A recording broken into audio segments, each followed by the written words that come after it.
Hello, everyone. Papa, can you hear me? Greetings, everyone. I just wanted to do a fun little impromptu live video. Q&A, if you will.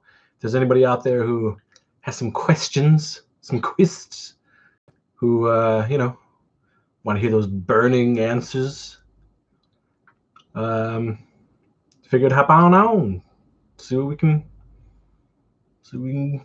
get to, so we can talk about. I am, I don't know, it's been weeks sitting in here in the house. I tell people I'm a hermit anyway, so for the most part, this hasn't gotten to me. I have so many shows and movies to watch that I'm good, but what's getting to me is I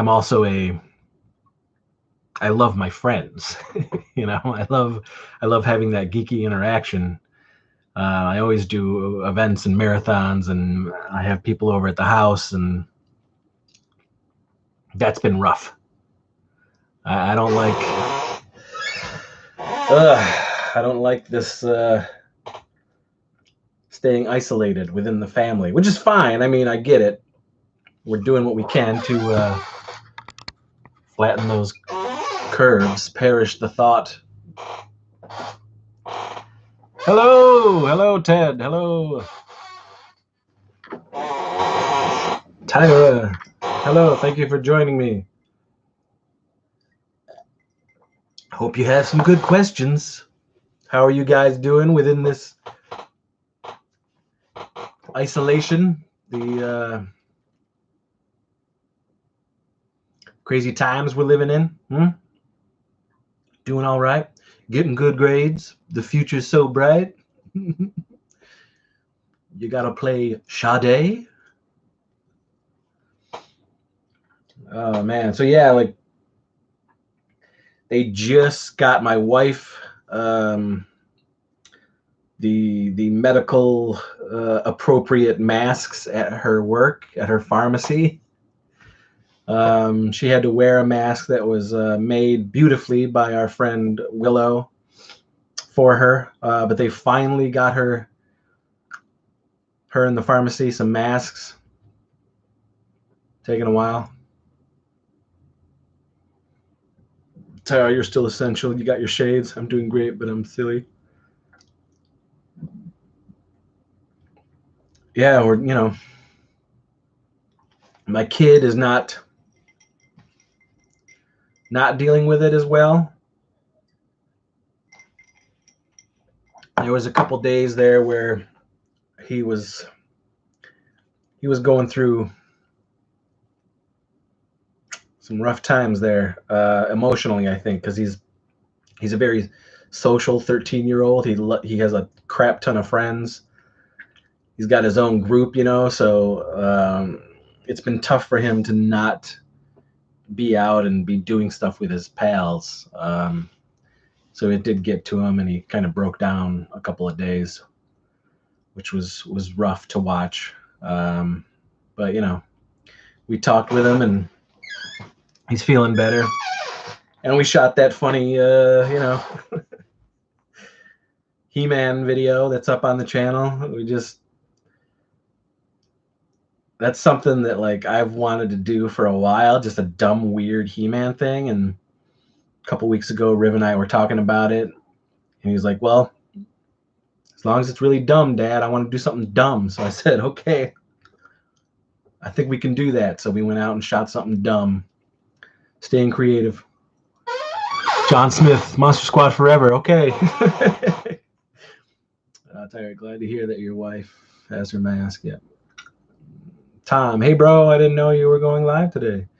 Well, I posted it up on Instagram. I posted it on the Facebook pages. Now you know. Curtis, hello. Yeah, it's just a Q&A if you guys want to ask any questions about my movies. Um, anything about my favorite stuff from the 80s, my favorite stuff from the 90s, my favorite stuff in general. If you want to get personal, we can make it a real sensual situation. Do a little,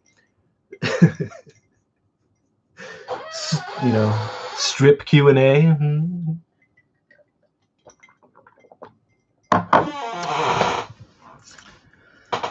Um, yeah, I wanted to interact. I wanted to do this Q&A, and like I said, not having friends around, not being able to do anything with my folks, my peeps has been rough. John Smith, if I had a choice, would I be a vampire or a werewolf? What about a vampire or a vampire? Hmm?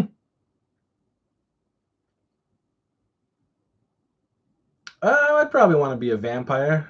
I wouldn't mind living forever, getting all that trim.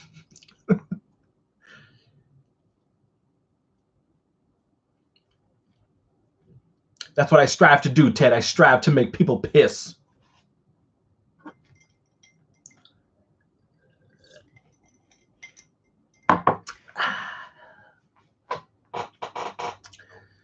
Ah, man. Yeah, I'd want to be a vampire because, you know, up all night, partying, seducing. No, for you, Tom, never. You'll never see my sensuous, sensual, bemuscled frame.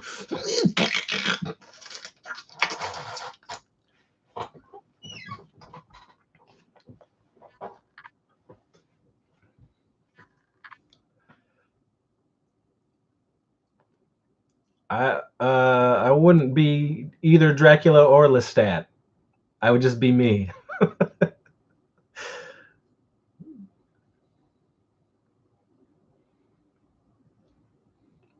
I'd have a harem of vampire bitches on either side that also love the 80s and like geeky shit.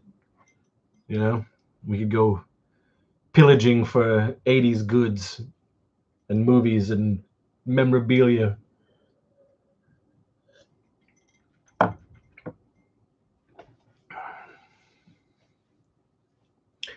Which movie that I made did I have the most fun with? I've had a lot of fun making these movies. I've also had a lot of terrible times making these movies.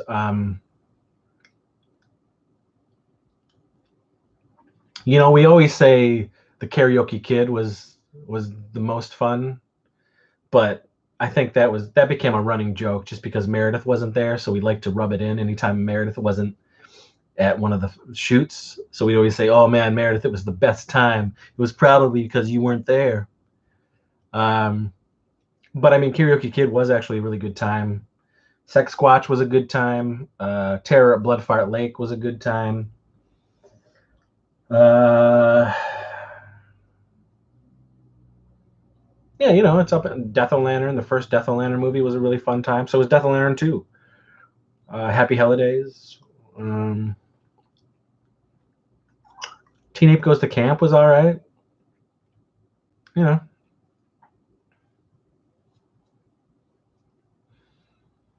any kind of trim.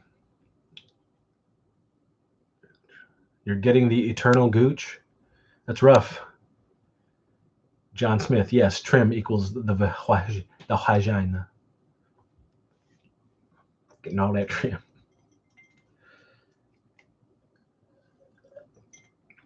All those mossy cliffs. Mm-hmm.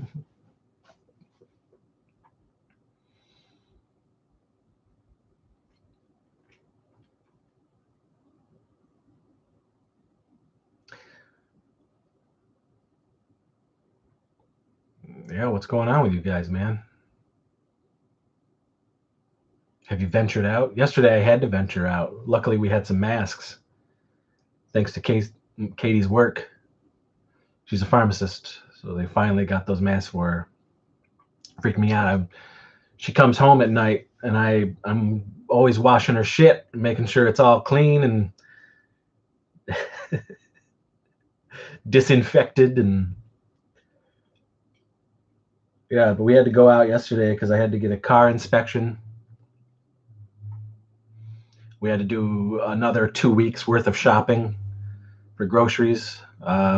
Luckily, everyone's being good out there, man. Everyone is actually. We're seeing a lot of people wearing masks and gloves, and trying to do their part, which is good. Not all these morons who are out in the fucking beaches and shit. John Smith, I scored a boglin today. Awesome. That's great. You keep that boglin close to you. Don't ever let that boglin go.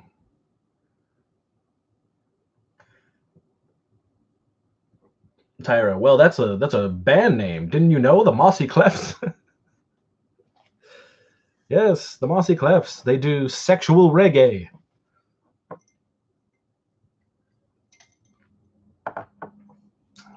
I have my boglin over there, but I'm on my hunt. I'm on that hunt for the orange, the pumpkin Halloween boglin that I that's a grail of mine, but they're so expensive.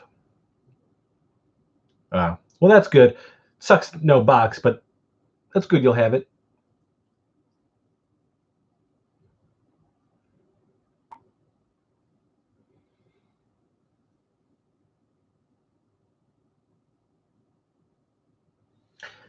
I think I'm going to be breaking down, and I had 3.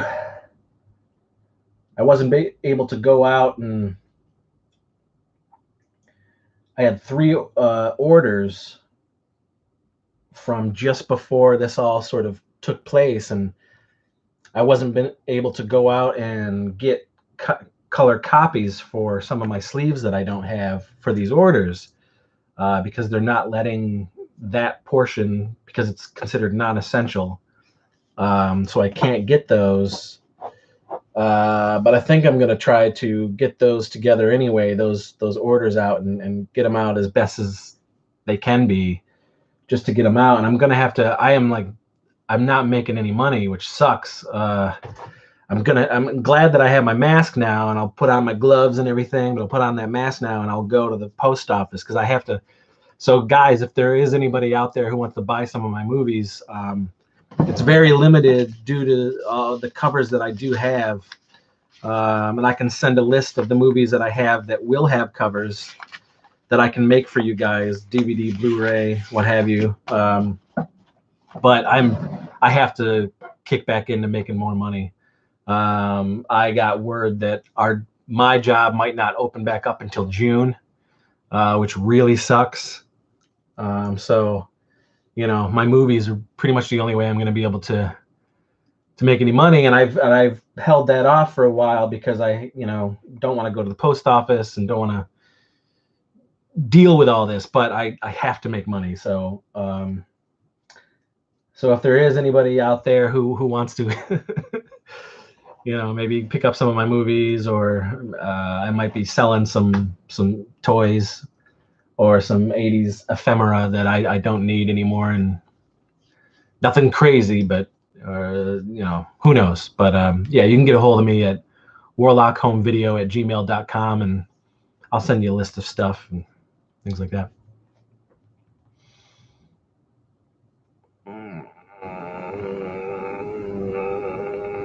No, Curtis, your Jason hockey mask would not be effective. John Smith, I'm interested in toys. Aren't we all?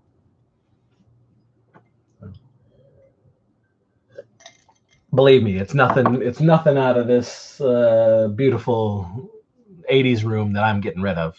No. This is all recollected from my childhood, and it ain't going anywhere.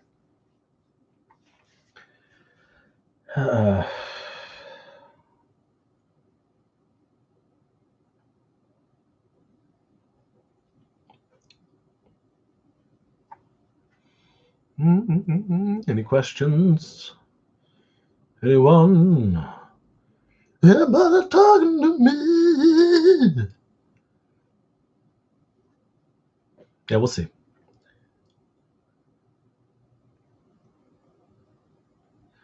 Ted, have I seen the film Attack of the Lederhosen Zombies? I have not. I've seen it on streaming sites and whatnot. I got to be honest. This may come as a shock to you guys, but I don't. I don't really like a lot of independent horror or micro budget horror. I just don't. Um, and stuff like that, it's got to be real special for me to find funny and to find appealing. I know that might seem odd to me because I make such trash, but uh, it's got to be something special. And mostly with the independent stuff, as far as the straight horror is concerned, it's just rubbish. It's usually crap. I can't get past the writing and the bad acting and shit like that. It's what I do is very specific, and I know exactly what I'm doing as far as how it's being made, the content, what I'm writing, how I want the actors to act. A Chris Seaver movie is a Chris Seaver cheese fest, and I know it. A lot of these people out there making these independent movies, it just never appeals to me, and I'm always let down. So it just depends, man. I'm very picky with all that stuff. I did like Zombieland too, because I liked Zombieland. I enjoyed it. I thought it was a really good progression from the first movie. It was like, well, didn't matter. 10 years had passed. It was just like, well, here's the next couple. Here's a month later or something. I liked it. Tyra, I love your movies. Thank you. Larry, I really want that Monster Squad poster. The one in my theater room. Well, get yourself one. They're readily available on Amazon and eBay. You can find them. That Monster Squad poster that I have down in my theater room, I've had the Monster Squad poster and the Night of the Creeps poster next to each other in almost every place I've lived, probably since 1996. I've had those posters a very long time, and I always put them next to each other. Hello, Mike. Hello, QnA, and we're doing some Q's and some A's today. I wanted to, talk with people and try to answer some questions and break up the monotony a little bit.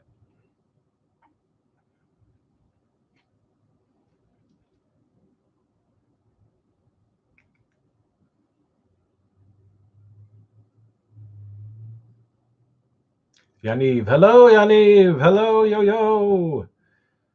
John Smith, I have the Monster Squad and the Lost Boys posters framed up. That's good. Two great movies that taste great together.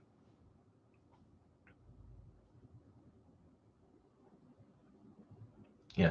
I could try to do one of these live shows down in the home theater room, but I think I don't know. I don't know if our internet is going to be as strong. Every time we go down there with the phones, it can be iffy because it's so closed off from everything. But it seems like doing it in the 80s room here up on the third floor. Seems like the streaming is going good, huh?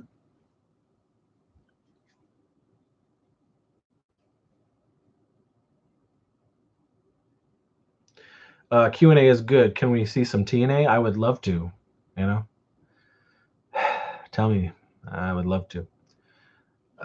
John, your theater room is badass. Thank you. So is the rest of your house. Thank you. We try to make it a representation of who we are as people. Yaniv, I don't ever mentioning the movie Contact from 1987 movie. It's not my cup of tea. I got to tell everyone right now, and this is good. This is good for the Q&A. Again, you can ask me anything. You can ask me about my life, my growing up, things I hate, things I love. But I'll tell you one thing right now. I'm not a big fan of dramas. And and the science fiction within that movie is not science fantasy enough for my science fiction for me to like it. So Contact means nothing to me. People love it, lots of people. It's not my thing. I don't like drama unless it is connected to something fantastical. And Contact just wasn't fantastical enough for me. So no Contact for me. Laughograms, the year 1987. Friday night, you swing by Blockbuster, pick up a movie, then to the store to grab a snack. Price no option. What is your movie and snack? 87. I would probably get. I'd probably get Ernest Goes to Camp. I'd probably get The Lost Boys and Adventures in Babysitting. What a great triple feature. And the snacks, I mean, definitely, it wasn't called this back then, but Passion Flaky was a huge thing. Cool Ranch Doritos are my number one. Back when I was a kid, I drank Mountain Dew all the time. So Mountain Dew or Cherry Coke, Not much has changed. Well, I don't drink Mountain Dew, and very rarely do I actually drink soda anymore. On occasion, I mean, it is down in the theater room. It's stocked down there. Curtis Rice, I've noticed some of your films on Vimeo. Do you get paid for that? I didn't even know they were, and no, I do not. Fun fact, I don't get paid for any of my movies that's out there in the ether. Anything that's online, any Amazon, any of that stuff, anything that's streaming on sites and channels, I get nothing. So the only way I get paid is if you come to me and buy them directly from me. That's it. That's the only way I get paid. Unfortunately. Yaniv, well, no, Signs is different. Signs I do enjoy. You know why? Because there's aliens in it. There's aliens, and I believe in aliens. The goofiness that Contact was trying to do, no thanks. No thanks. Too dramatic as well. Signs. M. Night's movies are over dramatic. They're over melodramatic. So it goes into comedy territory for me. So I can laugh at the performances as well, because they're just, the way he directs things is just so, I don't know, over important. So it comes off to me as a little bit funny. But I love Signs, so, because I like putting myself in that situation of what the fuck would I do if these aliens were creeping around and doing shit. So I like that. John Smith, what's your all-time favorite childhood toy? Shit, man. I don't know if I've said this before, but maybe I have throughout all the channel, I mean, in the years of doing this, but so up until, 1980, 1981, all of the toys were always whatever they were. So Light Bright and Play-Doh and, Tinker Toys and Play School and Sesame Street stuff and things like that. But once like 81 hit, it was Star Wars, and then Masters of the Universe, and then it just goes on. Star Wars was really the first huge, like, oh, this is Chris. This is the shit. We're gonna get Chris, and it's all Star Wars. And piggybacking right on that is Masters of the Universe, and then Mask and Transformers and Ghostbusters and all that stuff. That's all in there, but Star Wars for sure. Kenner.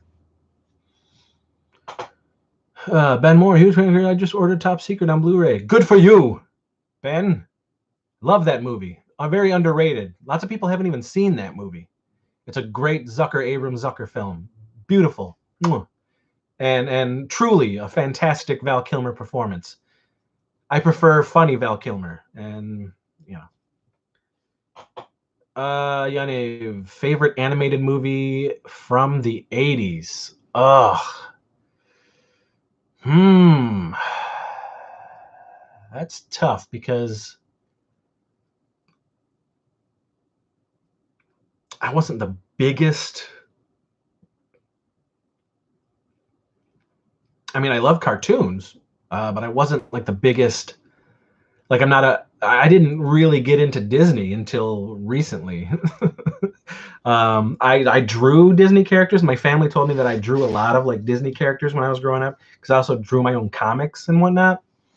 Um, but after a certain point, it was just like, nah, no thanks, I'm good. Um, I don't know, man. I don't know if I have a favorite 80s animated movie. I don't know. Ooh, Terrorvision. Terrorvision. Have you ever partaken in the clown cola Fago? Oh, I mean, have I had Fago? Yeah, I've had Fago. You know, growing up in the 80s, Fago was everywhere before it was clown cola. Terrorvision is a fantastic film. I love that film. Laughograms, Mountain Dew is so bad for you too, man. Of course it is. I used to drink that stuff like water. Yeah, when when I was a kid up until probably 13, 14, I fucking loved Mountain Dew. But I think my soda of choice was definitely always Coke or Pepsi, Cherry Coke, those things. I love that shit. Dr. Pepper. Yeah, I was never into Dr. Pepper, John. Um, Ever watch Chameleons? If so, what are your thoughts on it? I can't remember. I think you might have asked me this already, or somebody might have asked me about it. Tyra, your thoughts on Watership? Watership Down, actually. It's funny. I was going to mention uh, Watership Down as an animated movie that actually, like, when because the family was watching it and I saw it and I was probably 7 or 8, maybe 9. I remember just being like, oh no, just really kind of blown away, especially near the end there. I was, ugh. I was telling actually a couple months ago. I was telling Rip because it popped up somewhere on a streaming site, and I stopped at it, and I was telling my son like, Riv, man, talk about a childhood nightmare. Watership Down. Solomon, so if you could be in any 80s universe, which would you choose? Like Alien, Blade Runner, Star Wars, Ghostbusters, etc. Ooh. Shit. Mm. Man, I don't know.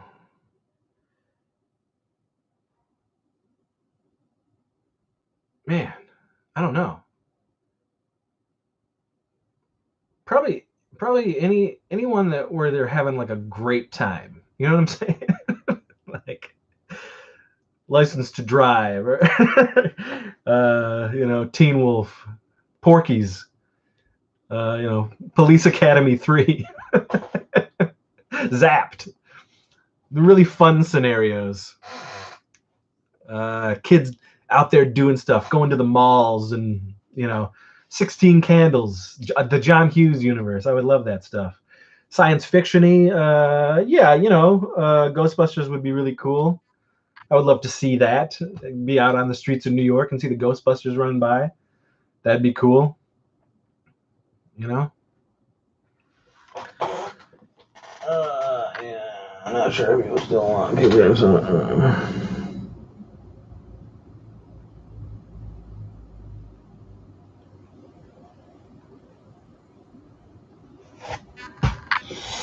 Sorry.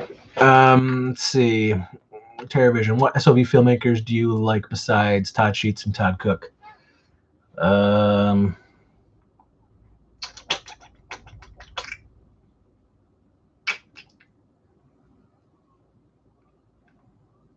I like the Polonia brothers. I know what they are. I know that the movies aren't the greatest, but I love the charm in them. I mean, certainly I like the SOV stuff that Bookwalter did. Dave Dakota did some of that stuff too. Uh, who did I like growing up? That kind of stuck with me. Pericles Loon, who did Redneck Zombies. I think Redneck Zombies was amazing. I like David A. Pryor as a filmmaker anyway, regardless of, Sledgehammer. I mean, I like the cheesy action. I like the ridiculousness of his movies.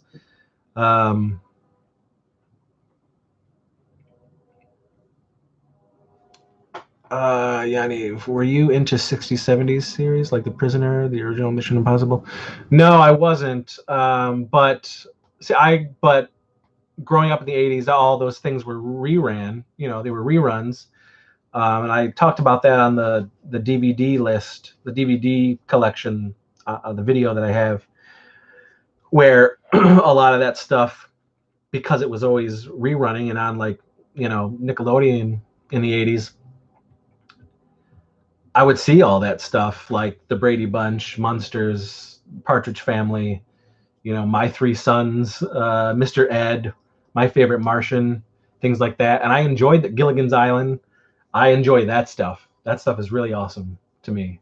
And I have some of it in my collection.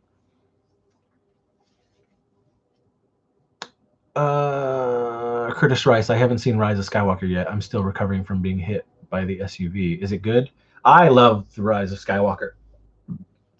I mean, it would be silly to get into a debate because you're never going to change anybody's mind. You know what I mean? You people out there might not like the new sequels. I love The Force Awakens and The Rise of Skywalker, and I like Last Jedi, but I don't love it. But I love Rise of Skywalker. For me, and I'm a big Star Wars fan, for me, it worked. It didn't work for a lot of people, but it worked for me. Have you ever seen that 80s show? So I did try it. I wasn't a fan of that 70s show. And I remember, like, as that 70s show was on, I was always like, why aren't they doing, like, I'd watch that 80s show. Fuck that 70s show. Blah.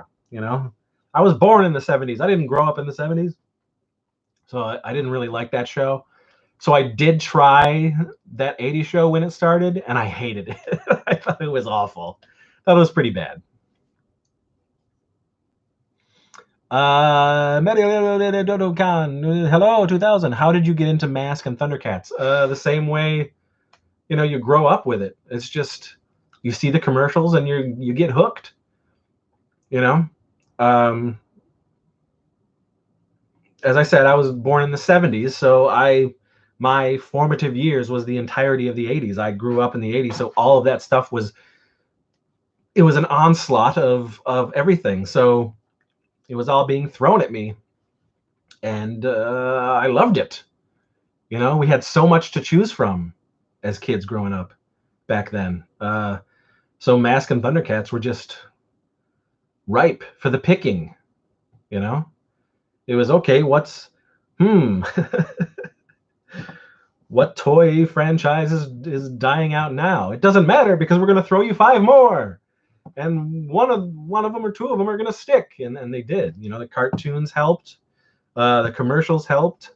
Randomly, like, family members getting presents for birthdays or Christmases, they would just be like, "Whoa, my first so and so! That's amazing! Well, now I got to get them all." So that's how it is. It was a cornucopia. David, it's Christmas receivage if you're nasty. Good evening. Hello. I'm doing a Q&A, David. So Q&A, ask away about my movies, about anything sexual, anything 80s, what I like, what I dislike. We're into Kung Fu movies. Solomon, was I into kung fu movies? I would watch some of the kung fu movies that would play on WPIX Saturday and Sunday afternoons. I got into that stuff. I didn't actually get into probably around 1993. I started really getting into Hong Kong cinema and anime, mostly the really like violent horror anime stuff. 93 was like the first time when they put out Akira, and I saw Akira for the first time. But I ordered a lot of VHS from these magazines called Catalog of Carnage or Film Threat magazines. There was a couple others that I would just always order from, and I would get imports from a lot of this stuff. So I remember seeing Hard Boiled on a bootleg import unrated VHS and shit like that. So yeah, I was super into the Heroic Trio films. There was two of them. Jackie Chan, all that stuff. Yeah, it was awesome. Curtis Rice, I'll see Rise of Skywalker on Disney Plus. Yeah, man, it's see for yourself. What is your take on Kubrick's Clockwork Orange? I don't like it. In fact, I'm not a Kubrick again, guys. I don't. Those movies, dramas and weird things like that, and things that are supposed to be like, now this is a filmmaker. Like that shit just does not appeal to me. I've never been blown away by any of that stuff, honestly. It's just not my cup of tea, and that's okay. There's millions of people out there to like it. I don't have to be one of them. David, how's the quarantine going down in Savage Land? Well, I said from the get-go that it's, all things considered, it's going all right. I just miss friends. I miss interaction and hangouts and get-togethers and stuff like that. That's the thing I miss the most. And making money, I miss that too. That sucks.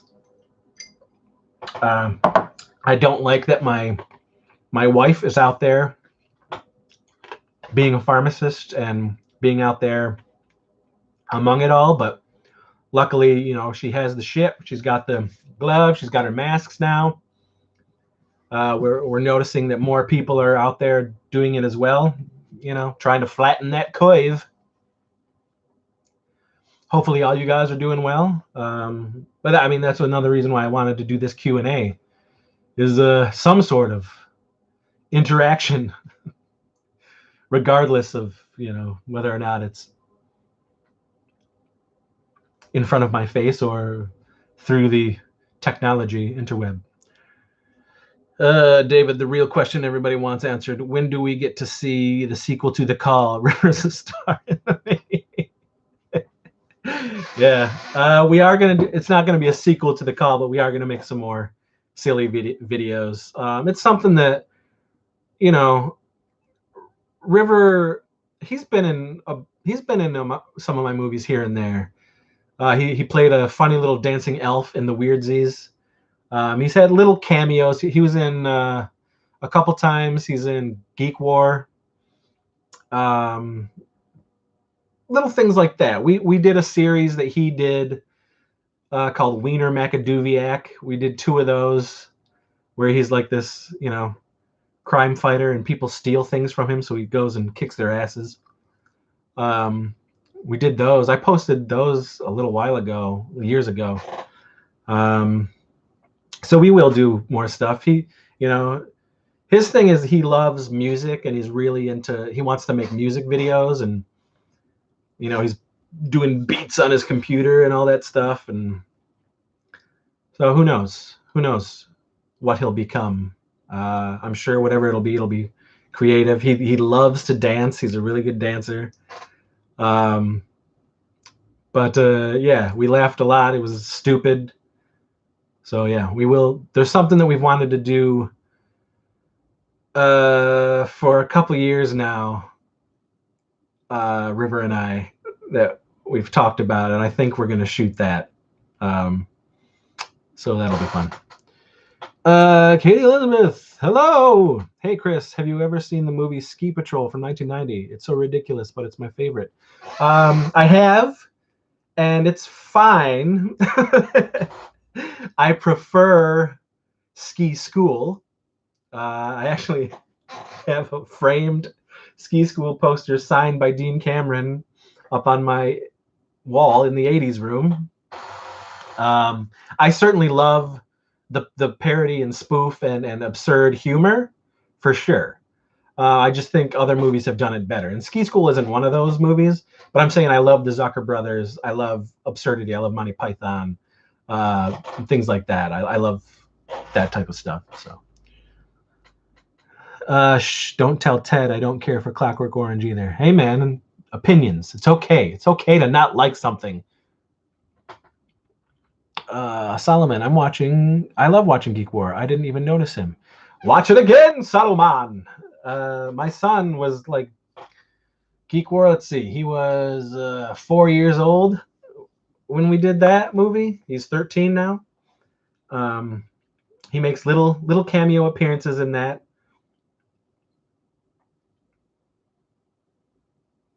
But yeah, River's a funny dude. It's a funny dude.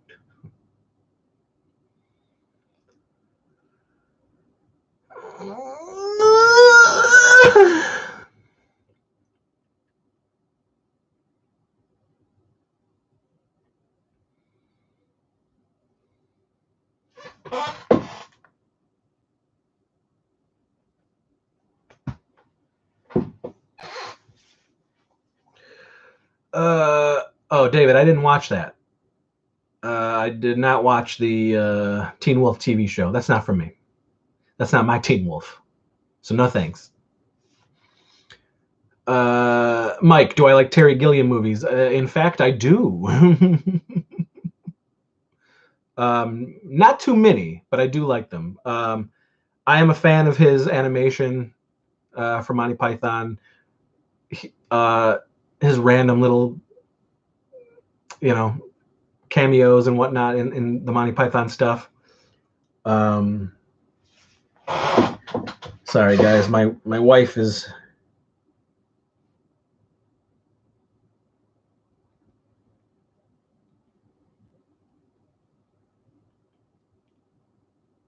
We just bought like $300 worth of food for 2 weeks, but she's like, when I come home tonight, I think I'm gonna bring something home from a fast food place. Like, we do have food.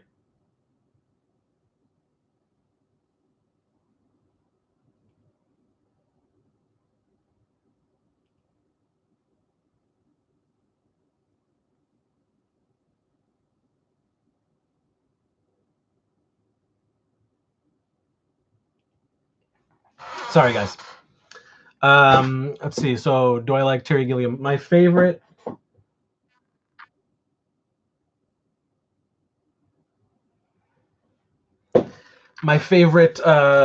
Terry Gilliam film is Time Bandits, for sure. I love Time Bandits. Have since I was a kid, actually.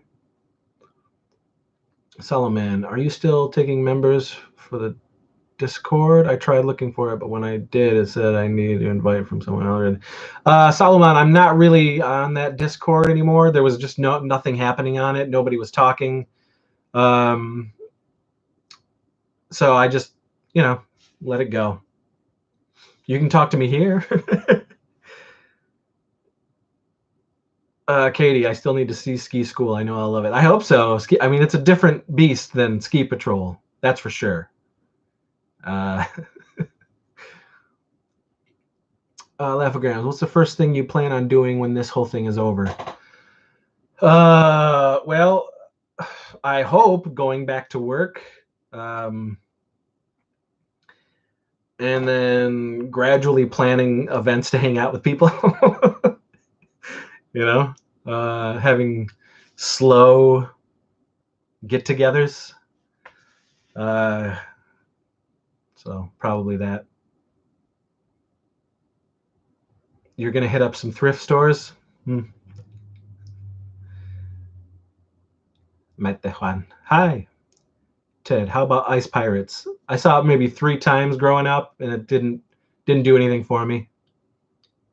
The cover's great though. Oh, they always get you with those covers. Oh, Solomon, that's a shame. My friend just created one to watch cheesy horror films while we all stay in from this quarantine. Yeah, I'm not like I don't know. Those group things don't really do it for me. So I guess it didn't. I guess after all, it just didn't appeal to me.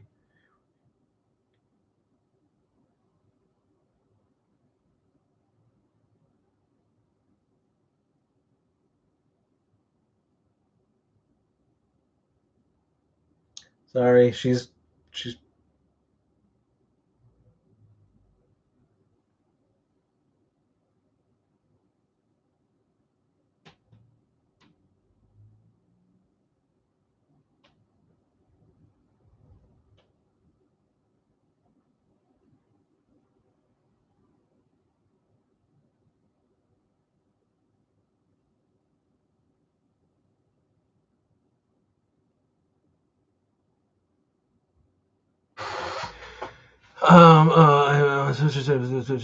Yeah, I'm just not.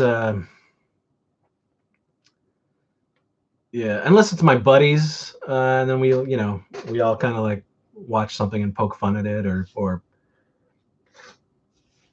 people who do certain things with me year round. I'll just text them and we'll watch something. I just don't do the group thing. Um, I mean, I like doing it. Like a couple of years ago, Casey and I would do these yearly Halloween get-togethers, or not Halloween, but these October Halloween movie marathons, and we would do it live, so people could come in and kind of watch with us, and we'd tell everybody what we were watching, and we would just all comment and do shit like that. That was kind of fun. I don't know, man. Any European art house cinema? Matt, can you recommend any European art house cinema? Nope. Mario in 2000. What is your favorite cartoon from the 80s? It's too hard. That's tough. It's tough. I love so many. I love so many, and I put a lot of them on my Saturday morning sleepover events that I do as well. But I think some of the cartoons that hold up for me, Thundercats, um, the real Ghostbusters for sure holds up still. What I love cartoon wise, it still holds up for me. Shira holds up for me better than He-Man does, and I love He-Man, but I think Shira was better written. What's your favorite cartoon from the news? Would you and Casey ever do? Oh, I loved I love Kid Video. I love the Bionic Six, which I also feel holds up. Yeah, man. What's your favorite cartoon? Okay, what would you, Casey, ever do like a Mystery Science show? Would you ever? Would we ever do a Mystery Science Theater type show? I don't know. I don't know. That's out there. It's people. They got it. All those MST3K dudes and over on the riff tracks and everything, they got this. I've seen other people try to do it online, and it's just like, man, you're not as funny as they are, and it just seems weak. It's out there. We don't need to do that. Did I ever watch Exo Squad? Nope, never watched Exo Squad. That wasn't a thing for me.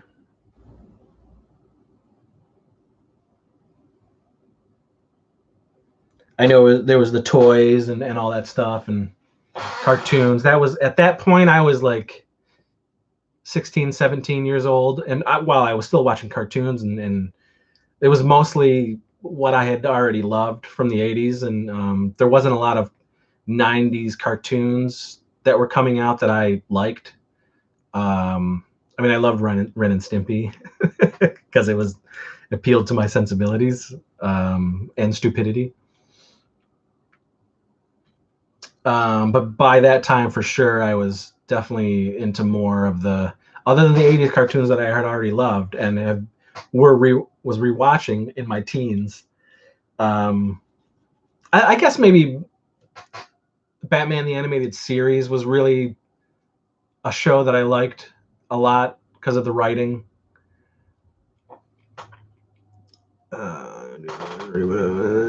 I watch the reboot of MST3K? I did, and I enjoyed it. I did enjoy it. Levigrams, I saw someone had asked about your favorite 80s cartoon, but what's the best 80s cartoon intro song, regardless of whether you like the show or not? I don't know, man. Do you have your best? That's tough for me because there's so many amazing kick-ass 80s intros to those cartoons, man. Literally. And the majority of them were all fucking written by, you know, Haim Saban and Shuki Levy. Those two. I'm going to do an episode about them too. And about all of my favorite theme songs from 80s cartoons. Because there's a lot, but I don't have a favorite. There's so many kick-ass tunes that those guys wrote, you know? Insane.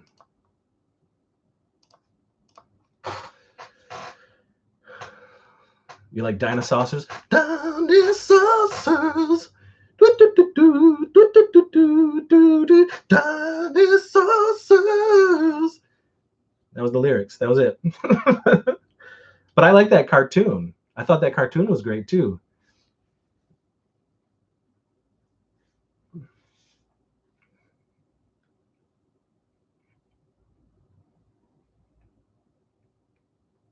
You know, I have a question. And I don't know if anybody, I'm sure the ages are not as appropriate here because who knows, but I'm not going to say anything bad. What I'm saying is you might be more in line with closer to my age than what I'm asking, but I've noticed a lot of these toy collectors and nostalgia people online who have shows are a good 7 to 8 years younger than me. Maybe almost 10 years younger than me, and they're collecting and getting into all this stuff. But what I find interesting is the people who are like gaga for Masters of the Universe, when Masters of the Universe was dying out in like 87. So if these people, I mean, 87, these kids would have been like, I don't know, 4 or 5, you know? But you see them like rabidly, like that's their favorite toy line and shit like that. So I'm always like, how did you get into He-Man? You know, like, because it was already sort of gone when you were coming of age. And those people who are like, 7 to 10 years younger than me, the 90s is their thing. So I always find it interesting. The toys that these guys go flip over and I want to ask them like how did that happen? Was it a parent or somebody that sort of, I don't know. It's interesting.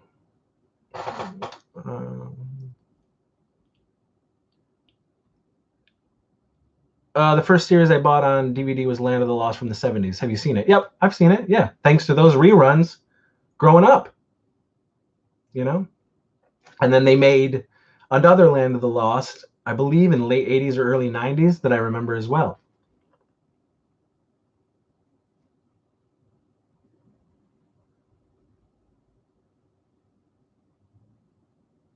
It was great staying home, if you had a sick day or a snow day or any of those weekdays, and the channels opened up for you because you saw a lot of stuff that these channels were playing that they normally wouldn't be playing. So you'd get all these shows and reruns along with the amazing game shows that were happening during the 80s. It was a fun time all around, man, to be a kid in the 80s. You had everything. Everything.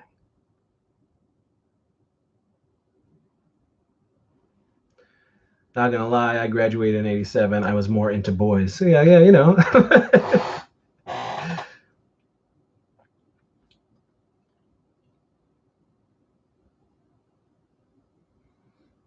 Yeah, I mean, I was 10 in '87. You know, Monster Squad, Teen Wolf 2, Lost Boys. That shit was my life. Fangoria.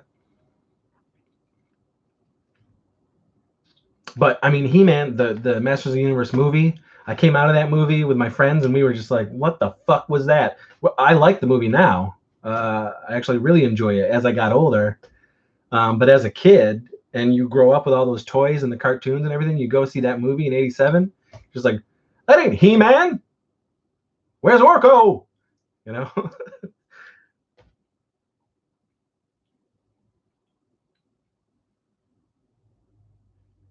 Laugh-O-Grams. My go-to show when I was home from school on the weekdays was The Price is Right. That was one of those shows that I loved watching. Yeah, man, all that stuff.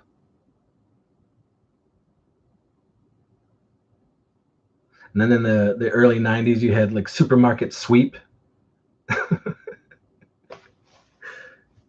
You know, I try to throw some game shows into the Saturday morning sleepover thing that I do as well, because that's always fun.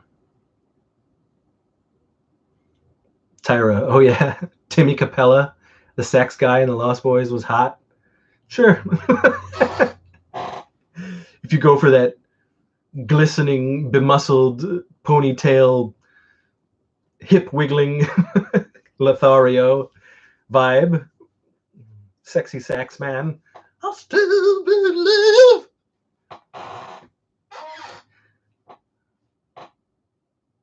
He's still out there doing it. He goes to conventions and still like, he goes out there and sings that song. I mean, that dude was in a ton of bands and shit, and he played for Tina Turner for the longest time. He was a talented dude.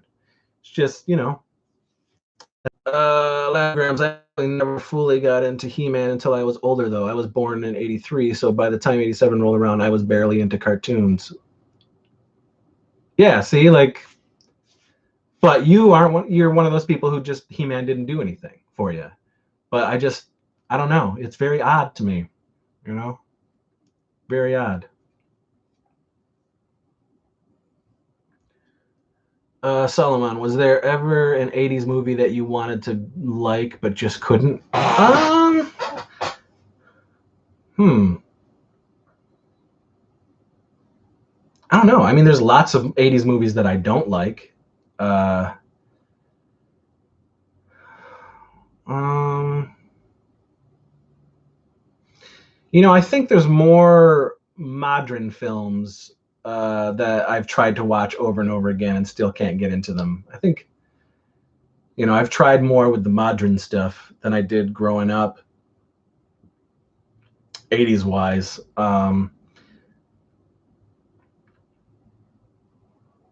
I think maybe okay. Here's a good example. Well, Blade Runner. I don't like Blade Runner, and I've watched that movie probably like 7 times, and I'm just like, what am I missing? Why does everybody love this movie? Another one is Buckaroo Banzai in the Eighth Dimension. Like, I've watched that probably 5 times, and I just, you know, and that's coming from somebody who loves a lot of weird shit. I just can't. So, I'll never watch those movies again because I can't do it.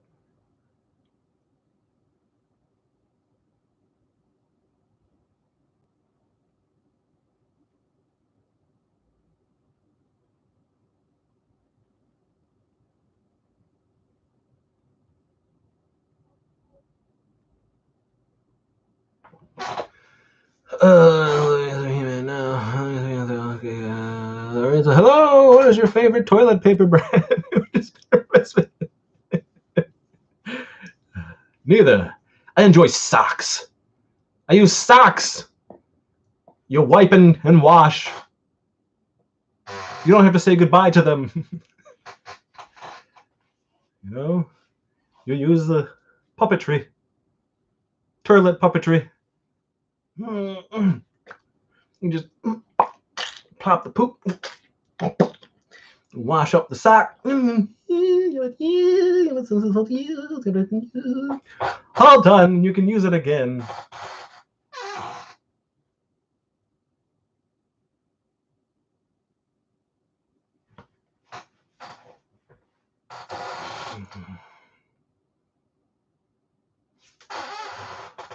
What in the...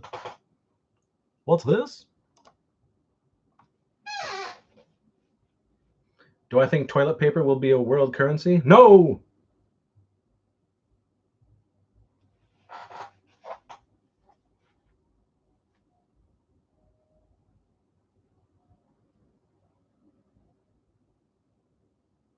There's going to be a lot of IOUs.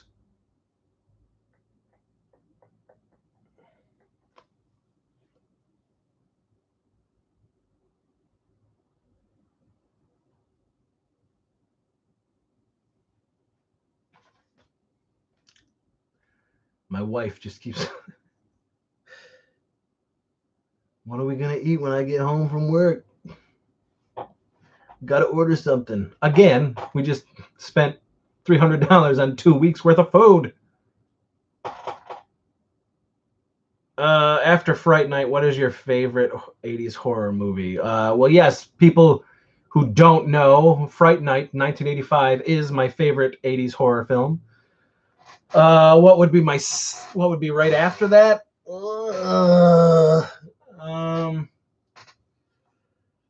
God, that's a tough one as well. I don't know. There's just so many that I love. I do have a video down on the channel talking about my favorite 80s horror films. I mean, look at that. Here's a Peter Vincent. I love Fright Night. You've seen my shrine. Shit, man. I don't know. There's so many. So many. Creep Show, maybe. House. Day of the Dead. Yeah, that's rough. I love Cadbury eggs. What about Cadbury eggs? I love them. Give them to me.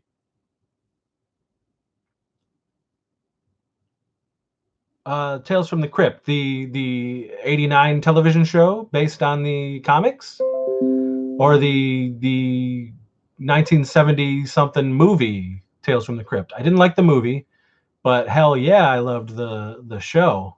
Absolutely. I was also a big fan. 84 started the Tales from the Dark Side show, and I would stay up late and watch that behind my chairs and whatnot, till I wasn't scared of Tales from the Dark Side, because that theme song was creepy. But yeah, I like anthology shows like that. Yes, the series was fantastic. So I do love me some Crypt Keeper.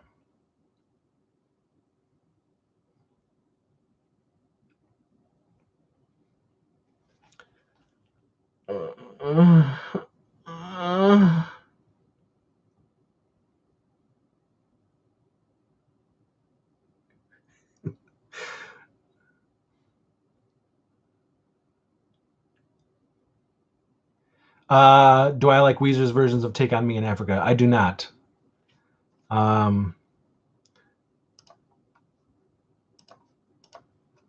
Here's the thing. Those two songs, one, even as a kid, growing up, when it was new and fresh, I didn't like Africa. I hated that song, and I don't like it to this day. Take On Me, I liked, until you get to your teens, which was like, for me, in the late 80s. You fucking hate Take On Me, because it was played over and over and over and over and over and over again. That's one of those songs, where I just gotta let it die for a while and then hear it after a couple of years and be like, you know what, that's a fun song. It happened when in 97, when Real Big Fish covered Take on Me as well. I liked it because I love ska, so I was like, hell yeah! And then that got real old, you know. So, and I like Weezer, but yeah, those. No, I'm good. I think I've heard enough of those songs for centuries worth.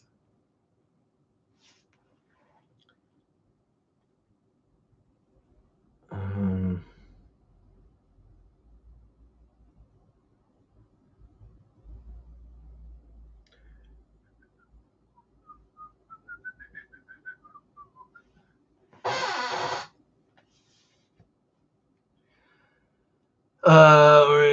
how big were malls back in the 80s versus today? So when I was growing up, the Wellsville is a very small little town where I grew up, and the closest mall was 40 minutes away in a town called Olean, and Olean had the Olean Mall, and it wasn't. I guess in my 80s kid mind, I guess I saw that mall as big, but it wasn't until I actually went to the Arnott Mall in Ithaca, and we would do this a lot. We would go on family trips to that mall, and then I saw that mall, and that was like a huge mall to me growing up. That's the mall that I saw Monster Squad in. It was like the only place that was showing it. Um, but definitely, as the years went on, 90s, all that stuff, the malls got way bigger. I don't know. So back then they seemed big to me, even though looking back they weren't that huge. At least where I was going. Are you going to watch Bill and Ted 3? Am I going to watch Bill and Ted 3? You're damn right I'm going to watch Bill and Ted 3. Hell yeah. Bill and Ted Face the Music. Hopefully they don't push it back. Right now it's supposed to come out at the end of August. Hopefully it won't get pushed back into next year. But if it does, it does. At least it's done. At least it is going to come out at some point. But yes, I am super excited for it. Can't wait. I will be doing a Bill and Ted centric episode of A Crept from the 80s on this very channel.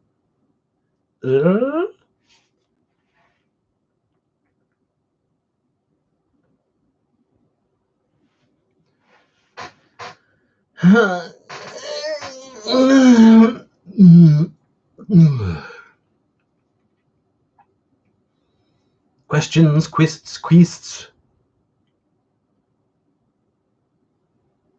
What else does the Sievage hate? Look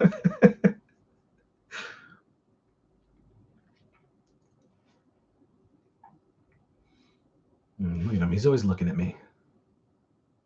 Jason Bateman back there. He's like, look at that Sievage. He's so dreamy.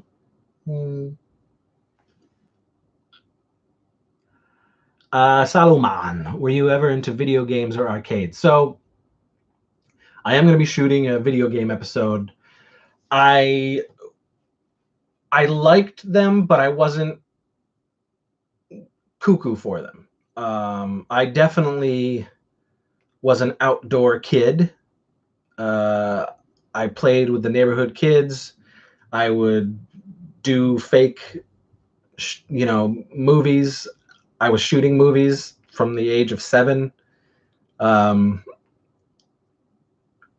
wasn't I had the Nintendo. It was a big deal when we got it. I got it in 86. We did get, in 89, I got the Sega Genesis, and I did get a Game Boy, much to my chagrin. It was a gift, and I was like pissed off. And then we did get Super Nintendo in 91.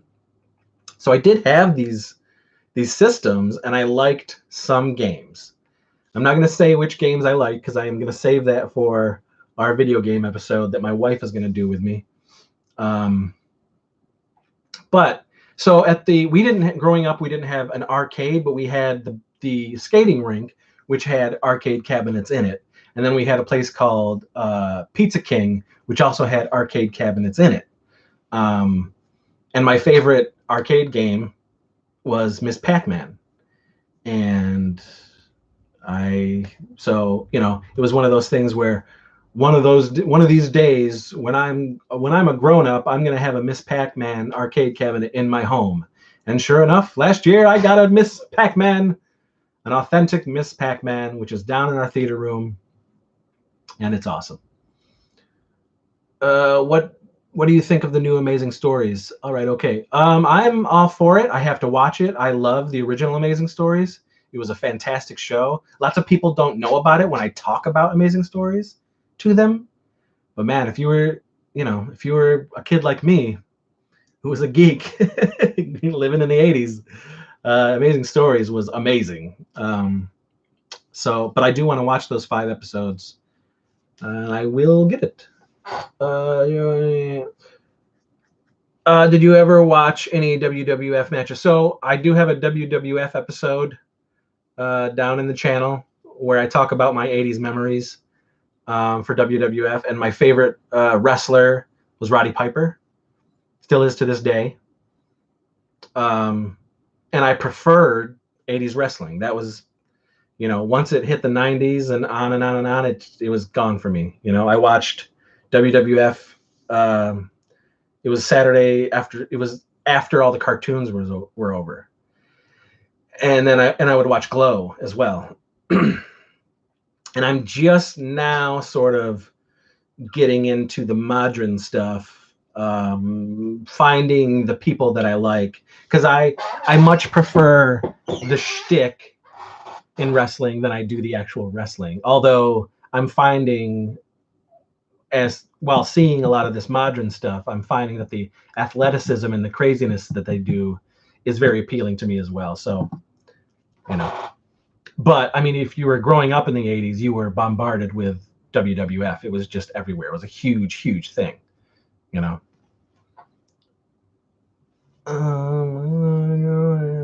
Okay, what are your thoughts on Better Off Dead? Just bought the DVD a few weeks ago. I love Better Off Dead. It is a classic to me. To me, it's a classic.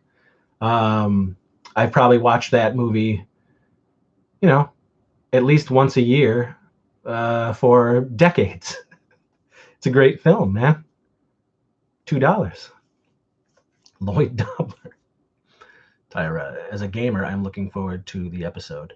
Yeah, I mean, I think, what Katie will have to say will be far more appealing to people, even though she's a 90s girl. I have my 80s things that I like, and I will definitely talk about the games that I love growing up and that I still have now. But as a gamer, Katie will have much more to say because that's her thing. She is a full-fledged game freak.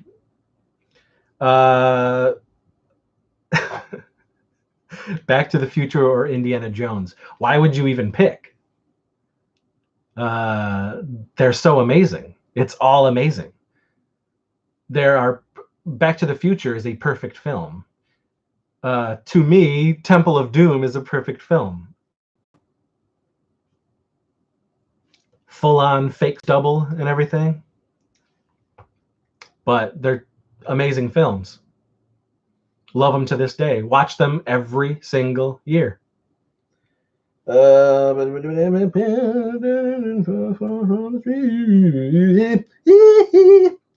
she's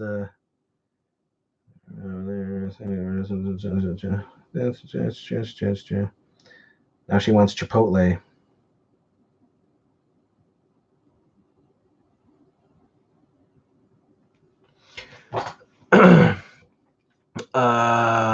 Have you ever watched the 1985 movie Mischief? And if so, what were your thoughts? It's fine. It's all right.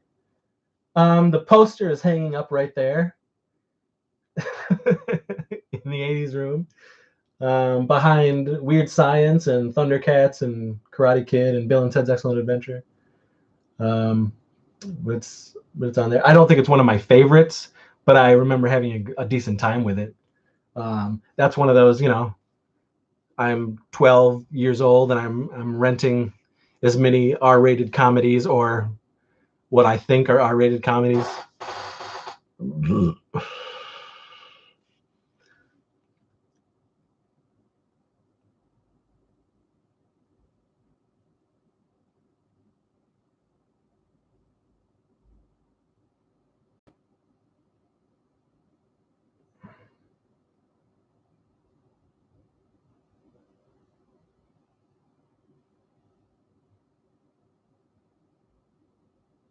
Sorry, guys.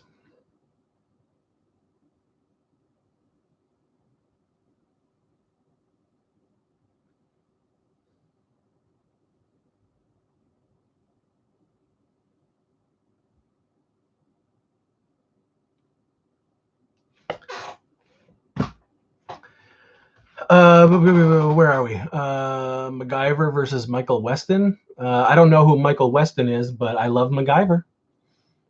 Tyra, just give in and let her have it. Chipotle? Oh, we're gonna have Chipotle.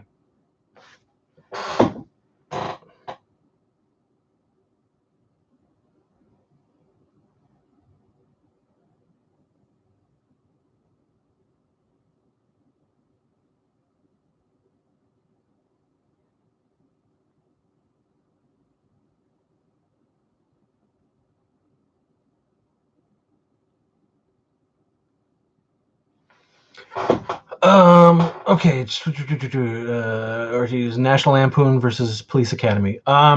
Well, those first three National Lampoon's movies are classics. I love them. I don't. Police Academy, I say 1 through 4, and that's it. I think while I love both, I prefer. I don't know, because I love both, man. But I think the better movies are the three National Lampoon's movies. But I do love those first 4 Police Academy movies. So, again, if you want to know my thoughts on Police Academy, there's a Police Academy centric Crept from the 80s episode on this channel that you can go down. You can scroll down. You can watch us talk about Police Academy. Spaceballs for sure. Blazing Saddles is fine. It's not my favorite Mel Brooks. Spaceballs isn't my favorite Mel Brooks, but Spaceballs for sure.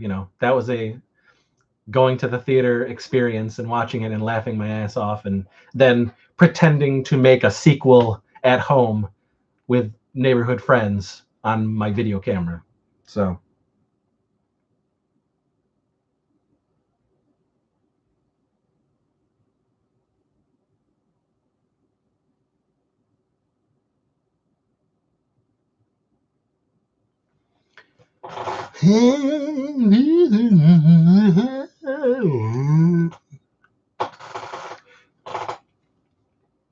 I think my favorite Mel Brooks is History of the World Part 1.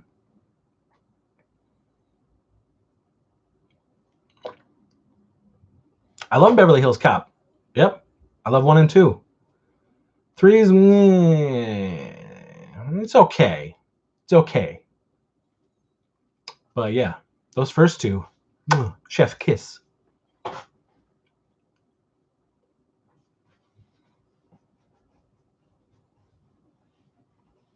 All right, gotta go. Have a great day. You too, my friend. Thank you for showing up. Thank you for rapping with me. Check out all the videos on the channel if you enjoy them. There's a whole bunch of stuff that I talk about from my memories and memories of growing up 80s and all my weird shit. Thank you for stopping by. I appreciate it. And I'm gonna be talking, man. I got I can go until 8:15. I can do. If you guys want to keep rapping, keep asking me questions, be it about my films, be it about the 80s, be it about the things I hate, I love, sensuality, sexuality, all that stuff.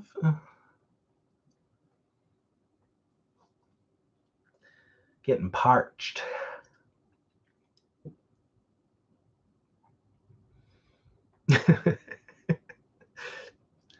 Ladies and gentlemen, Teen Ape himself has just joined the chat. Chaz Voltaire, Casey Bowker, Teen Ape, my cousin, my lifeblood, is here. And he just asked, would I rather live in the Harry Potter world or Lord of the Rings?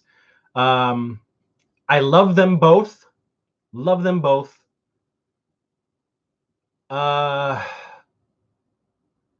I suppose if I were living in the Shire, I would love that.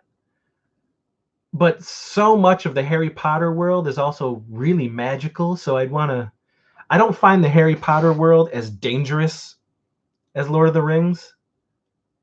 So if it were like the Shire versus Harry Potter, I would hang out. I would be in the Shire for sure. That'd be dope. You have talking memories. I certainly do. Salomon. I love Teen Ape. I wish I knew you, Salomon. He don't love you. He only loved Teen Ape. And not even that. He only likes Teen Ape's doggy style. Ape style. Orangutan style.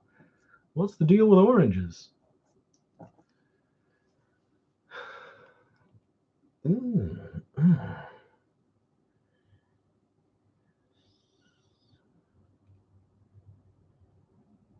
Oh. Oh. Ooh la la. Chris Canmore's here. I just wanted to say hi, brother. Too busy working from home, man. This 3-hour time gap. Sorry, my man, but I'm glad you stopped in to say hello. Yeah, this is just your general Q&A. People are asking me a variety of things, and I am trying to answer the best of my ability. Sounds good. I will be in your background creeping. Salomon, Teen Ape, and any Josh character were some of my favorite parts of your movies. Thank you. Thank you. You got to get some more movies, I'm sure. I'm sure you haven't seen a lot of them.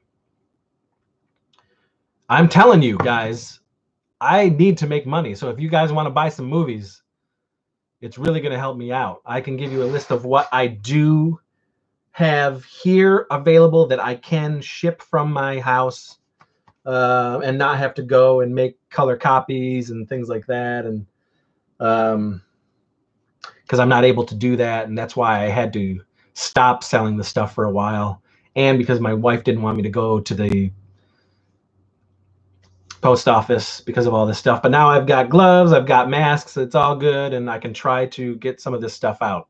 So if you do want some of my films, a list of what I am offering right now, as opposed to what I'll be offering once all this is over, just get a hold of me at warlockhomevideo@gmail.com.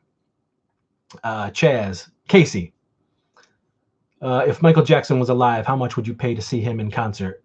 The same amount as I would to see Danny Elfman get back with Oingo Boingo. The sky's the limit. We would make it a priority, I would think, you know. No standing away, not tonight. Curtis, would I rather live in Marvel or DC? Easy, Marvel. Does he need to see Scrotal Vengeance? Salomon. I've got almost all of them. I got it. Almost. And you call yourself a fan.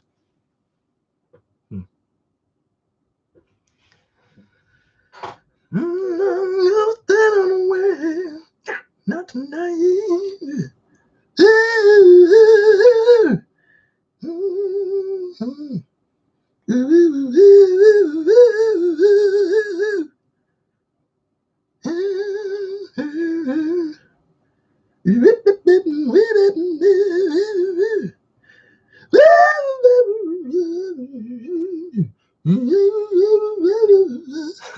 Enjoying this?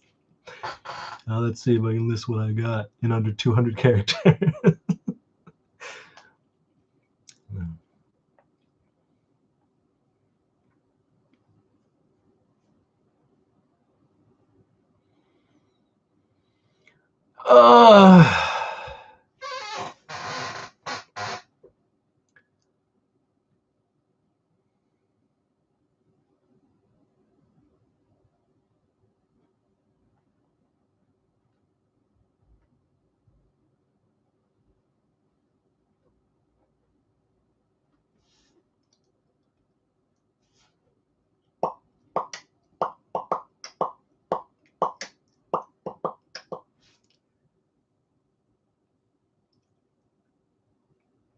uh, what was the scariest movie I've ever seen?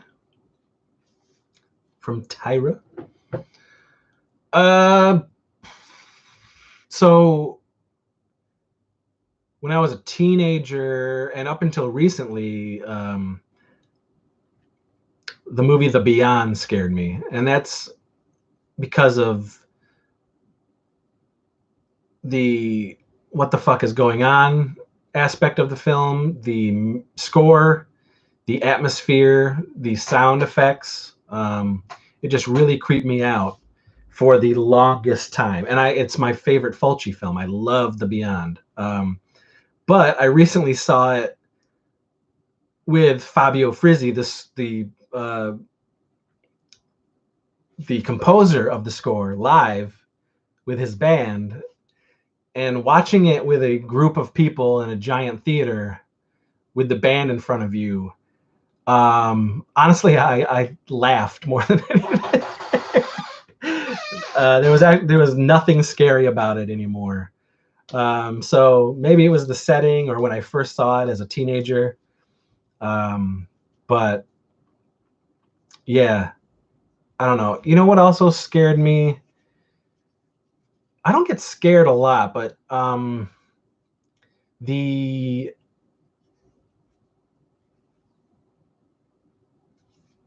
what was it? The Japanese version of The Grudge freaked me out. And then I also loved the American version of The Ring more than I loved the Japanese version of The Ring. Even though it was the same kids playing those characters, for some reason they freaked me out more in the American version of The Ring than they did in the Japanese version. And the American Grudge is not scary to me, but the Japanese Grudge was super freaky to me. But there's no movie, like, even as a kid, I mean, I guess as a kid when you grow up you're afraid of, you know, Freddy Krueger and shit like that, but I also loved him. I loved Freddy Krueger, you know. Like I've said, my mom took me to see Nightmare on Elm Street. Me and my uncles, we all went. I was 7 years old seeing Nightmare on Elm Street in the theater. That does something to you. But I loved Freddy. He was just such a cool character. By Nightmare 3, forget about it. He was a rock star, and I just thought he was the coolest, you know. And at that point, I was 10, 11 years old. It was love Freddy. So I didn't, you know, younger, I remember seeing Creepshow on HBO. The when he's coming out of the grave and saying, you know, I want my cake. That freaked me out. That was the clip that I saw. I was probably 4 or 5, maybe 5 at the time. But I love Creepshow. You know, again, as I got older in the '80s and rented all this stuff and kept it, just it all excited me. The effects, everything. It was all just part of the magic and wonder of it. Casey, if someone were to give you money to make a solo movie of one of your characters, who would it be? I'm talking at least $1 million. Probably Deathbone. One character, probably Deathbone. Maybe Leo. Yeah. Maybe Lance. You know. there's characters that I just absolutely love writing. But I think Deathbone, and not necessarily another sword and sorcery fantasy film, but a Deathbone as the main character, you know. And you Deathbone fans, if you want to see the, the unshot script read of Revengeance, which may or may not get made one day from us, we do a table read of the Revengeance script down in the channel, and you can watch it right now. Ben Moore checked out Warlock 2 for the first time after your recommendation. Good looking out, bro. Enjoy the hell of it. Hell yeah. Warlock 2, The Armageddon is fantastic. Fantastic. I'm glad you agree. That Anthony Hickox, he knew what he was doing in the 80s, man. He made a series of fantastic films. And you can check out my Anthony Hickox episode down on the channel.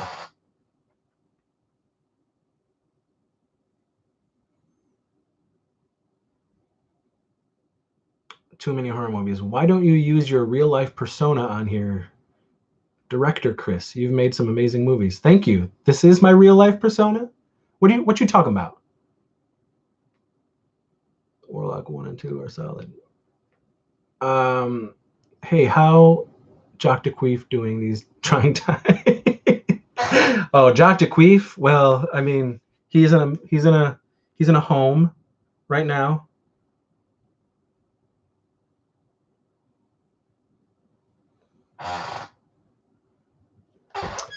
He's in a home, Dr. Queef, and he's relying on residuals from his great performances in Filthy McNasty 4 and I Spit You on Your Grave, and his defining role as an actor in Phantom of the Grindhouse. Yeah, but he's in a home. He's just too dangerous to be out. He would, if they would let him, Jack DeQueef would be running the streets right now with no mask, no gloves, and he'd be impervious to it.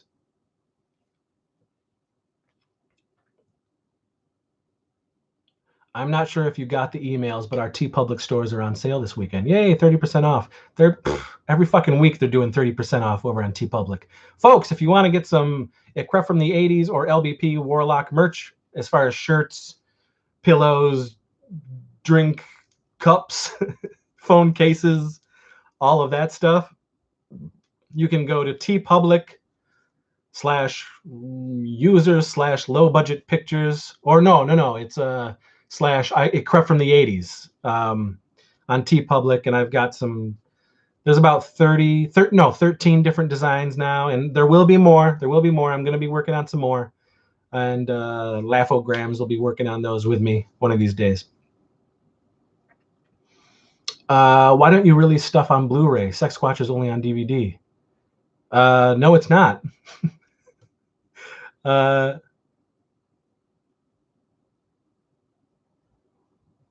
Too many horror movies. Chris Seaver is not absent on social media, my friend. I'm sorry to say. I ain't posting a link. Go look. Where am I posting a link? Go do your work. Chris Seaver is on social media. I don't know what to tell you, man. I'm on Facebook. I'm on Instagram, but it's under Crept from the 80s. I don't do as many movies now, but clearly you don't have a lot of my films because you don't know that Sex Squatch is on Blu-ray. So, what do you do, man? What do you do?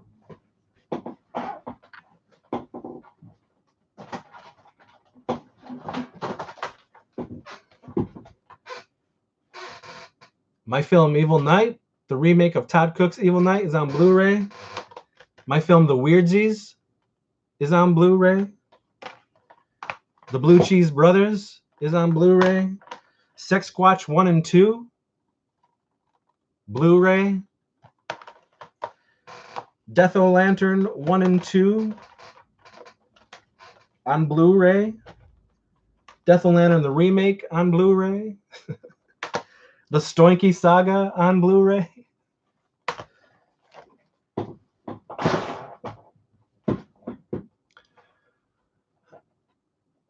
Oh, because it might be under Christopher J. Seaver.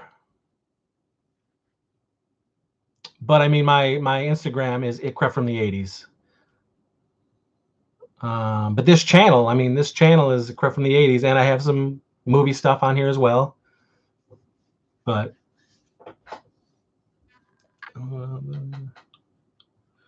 well, here's the thing. Anything that you get from Chris Seaver, that's a Chris Seaver movie, that's not from me directly, I don't see $1, and I don't know what's out there and what's not anymore.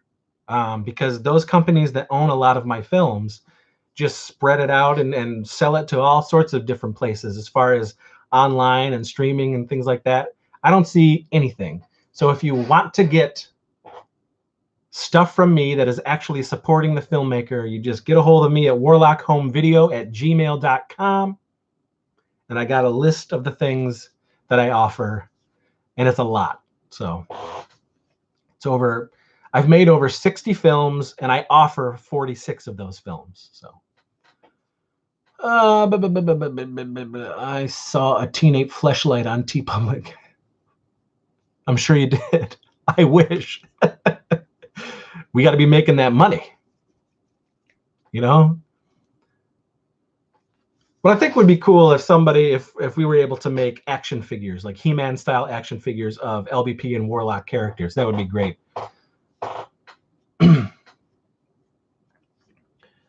I saw a teenage flashlight on us. Okay, so I got Evil Knight, Weird, These Blue Cheese Brothers, Anal Baby 1, 2, and 3, Ski Wolf, Heather and Pugly, Drop and Deuce, Cockblock, The Apocalypse, The Funk Before Christmas, Blood Tram, Bloody Giblets. You gonna keep going? Oh, Filthy McNasty 1 through 4, Moist Fury, Bonejack High, Geek War, Taint Light, Bloodfire 1 and 2, Deathbound, House on Bonejack, Sex Squad, Scream Kid, Wet Heat, Film Crew, Destruction Kings, Smallville 1 and 2. Okay, so you got a good chunk. I mean, did you get like a bundle from me? Because a lot of those you can only get from me.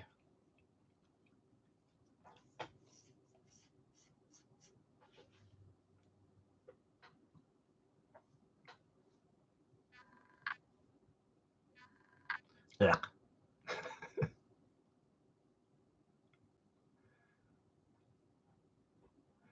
And Saluman, what is your favorite Chris Seaver film? If you've watched all of them.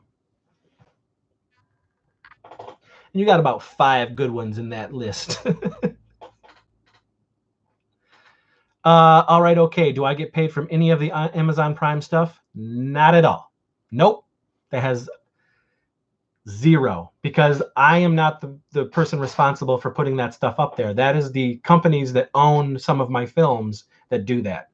I have not seen $1 from any of these distribution companies since the original contracts were made. That's it. So, you know, that's just how it is.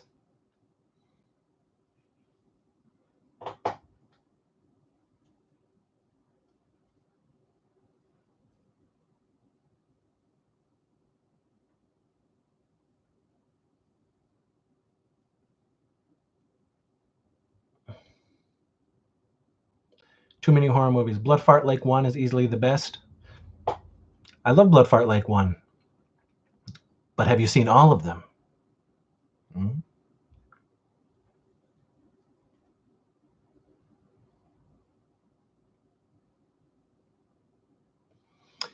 Yes, Tyra, lots of people, you know, listen, the only reason people even know who I am is because of those original releases of Malva. The very original release of Malva Zombie Ass Kicker was in 2001, and that was on a full moon feature. That was on with either Hell Asylum or Dead and Rotting. I think it was Hell Asylum.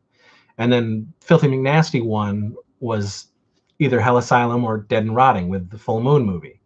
Those were the original releases of those things. They were as features, special features on those discs.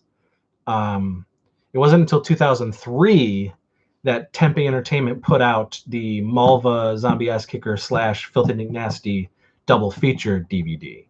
We didn't have DVDs even until we got hooked up with Tempe Entertainment. Everything before that was all VHS. So the first 10 years of stuff we were doing was VHS. So in 2001, thanks to Tempe Entertainment, that's when people started seeing my stuff. Ted says, I will have a soft spot, Mossy Cleft for it. I'm sure you do. And for favorites, I gotta say it's tied between Geek War, Blood Fart Lake, and Teen Ape Goes to Camp. Geek War I love as well. I love all three of those. 2 wasn't your best work. As far as Sex Squatch 2, or because I hate Sex Watch 2, Blood Fart Lake 2 is also pretty terrible. And I would agree.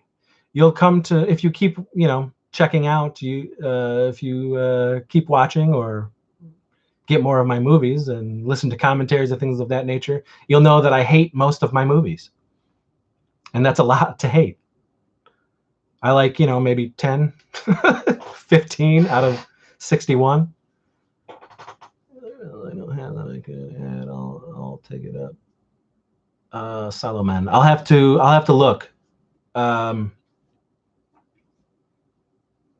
Yeah, I'll have to look through your list and see what may have popped up since then. I don't know. Did you pick up the new? Oh yeah, Blood Fart 2 was bad. I'm telling you, I don't like. There's a lot that I don't like. You can name off a bunch of names. I'll say if I like it or I hate it. Because I just no thanks. I'm being honest. Like there's maybe 10 or 15 movies that I love that I've made, and out of 60 something movies, that's not a lot. I just, and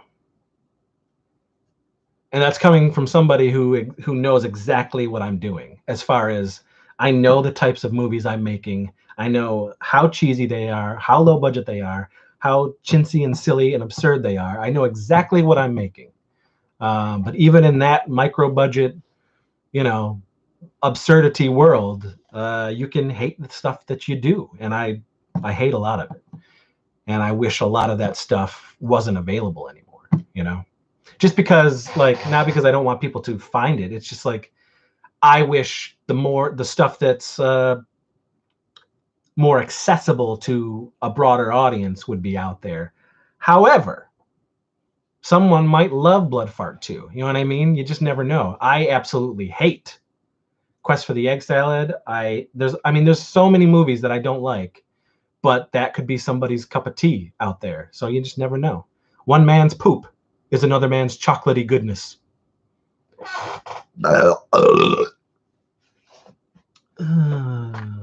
Smells like cat food. Man, one of our cats' breath smells like straight up poop. Too many horror movies. You're a bit like Trauma. Some real gems and a lot of pure crap. I mean that as a compliment.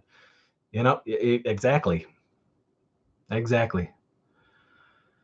Solomon, I can find good things in all your movies, but the one I didn't care for is Wet Heat. I don't know. Something about it just didn't click with me. See, that's where I love Wet Heat.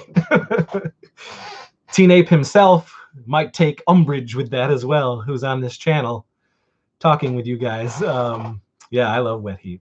That was another good one. That was another where we had a really fun time.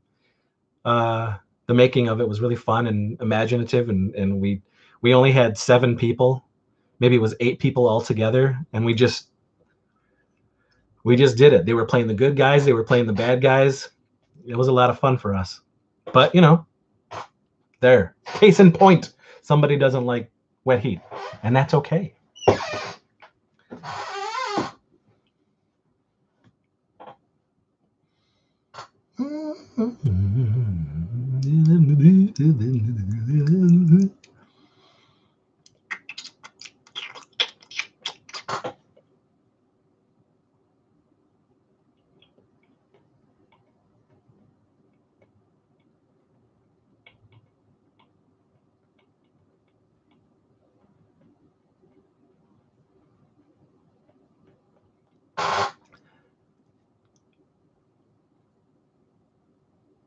When I look back at a lot of my stuff, certainly the stuff from, Jesus, yeah, this is the 29th year.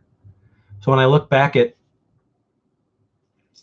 a lot of the earlier stuff, I'm just like, I can see my writing and my characters progressing as time goes on, and I can see what worked and what didn't, and what I shouldn't have done and what I should have done. And it's interesting. It's interesting to see that many things and be able to go back and sort of watch the progression. Um,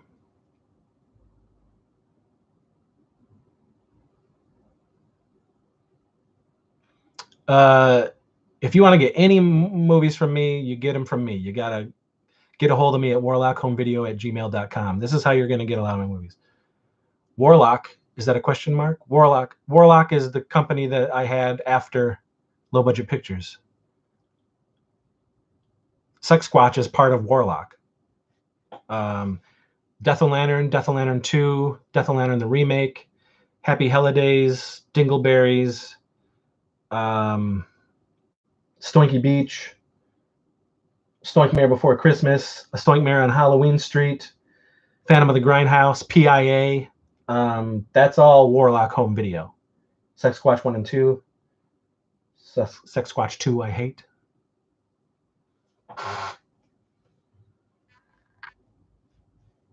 I shut down LBP in 2010, early 2011, and then ramped up Warlock Home Video right after that.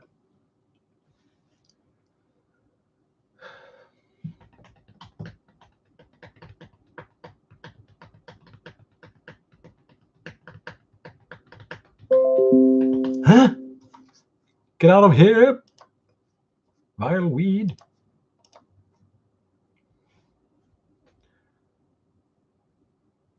Other than Casey, which is a given, who was the easiest person to work with? That's an assumption. Just because he's my cousin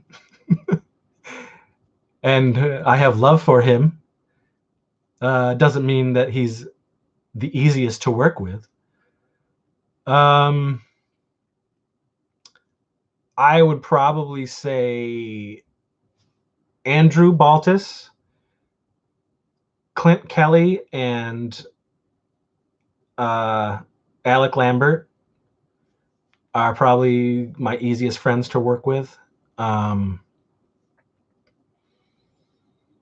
it can depend. It really depends. It depends on the person's temperament that day. It depends on my temperament.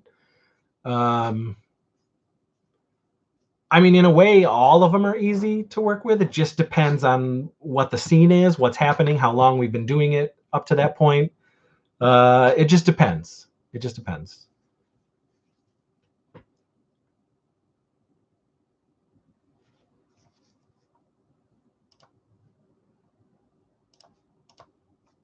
Didn't I make Sex Squatch 2 before 1 was even released? I don't think so. No, Sex Squatch was released on DVD from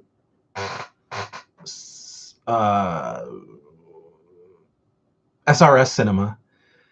And then when we did Sex Squatch 2, which was 2014, that's when they decided to put out a Blu-ray of 1 and 2.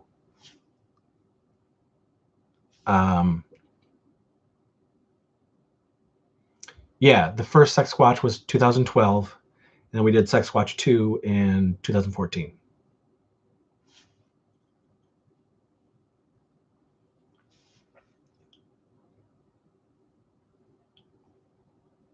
We were trying.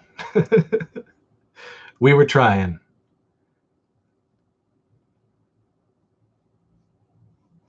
Yeah, it was a very funny, goofy, weird. Yeah, my son was in it.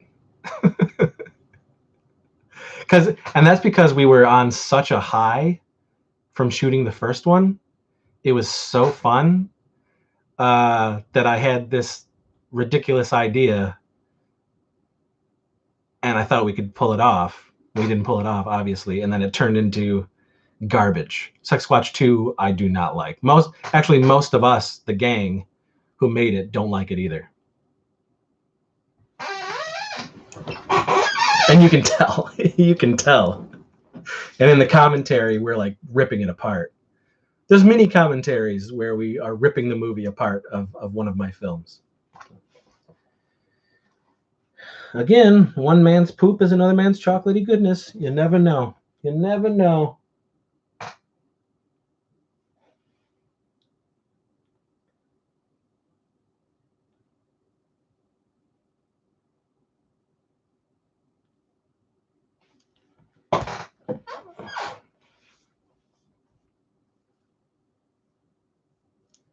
Why is that? Why are you amazed we managed to cast her?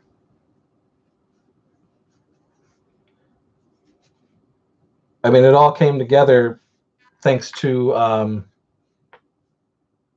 Dustin Hubbard, who was a fan of ours, and he kind of made that happen. She was a trooper, you know. She I don't think up to that point she had done something as outwardly silly and absurd as that. But yeah, she did a good job, and she she yeah, she was a trooper, man. She just went along with the whole thing, you know.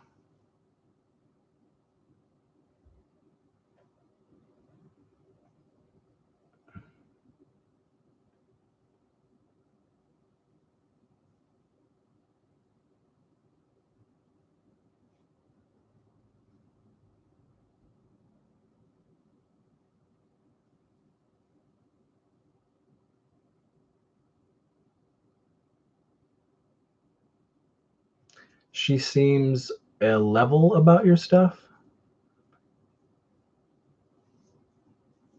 She seems a level about your stuff. Okay. Uh, yes, I have too many horror movies. I mean, I grew up watching them. That's why. I mean, I was inspired by that stuff. In the late '80s and early '90s, I was renting all that SOV shit from Video Connection. Growing up in well, is the connection gone? Can you guys? All right, so I was making backyard movies since '84 with our video camera, the family's video camera. Um, and then when I was seeing all that stuff, the SOV stuff, I was just like blown away. You know, I was in my teens at that point in the late '80s. I was just like, holy shit, this can be done. You know.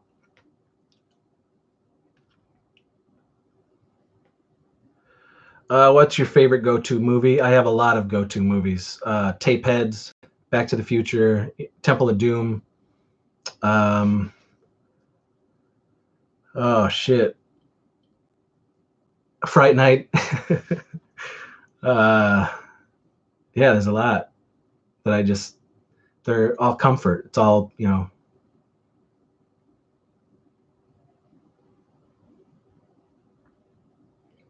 Solomon, I hope you make another movie with Debbie Rochon. She was so cool. I miss Debbie. We made 7 movies together. I love her. I mean, she's one of the reasons, again, anyone even knows who we are. Um, Thanks to her giving out that rough cut of Malva in 2001 to J.R. Bookwalter on the set of one of those full moon movies. If it wasn't for Debbie, no one would know who we are. I miss Debbie a lot.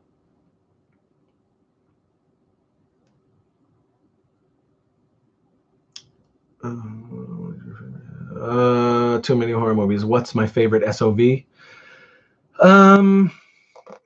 It might be Redneck Zombies. I really like Sledgehammer. I love Zombie Bloodbath. I love that trilogy anyway from Todd Sheets. Um,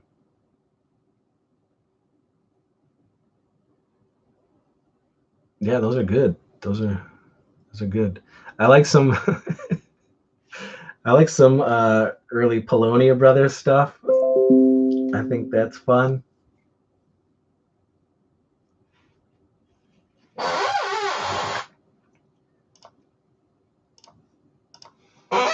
You know, it's great. I ended up being able to like meet and become friends with so many of the people that I was inspired by growing up, and some of them became my boss when I was working with JR for Tempe. You know, working on and off with Lloyd and the Trauma guys for 10 years. Working with Ron Bonk, working with Todd Sheets. You know, it was all fucking sweet. I also really love Death Metal Zombies from Todd Cook.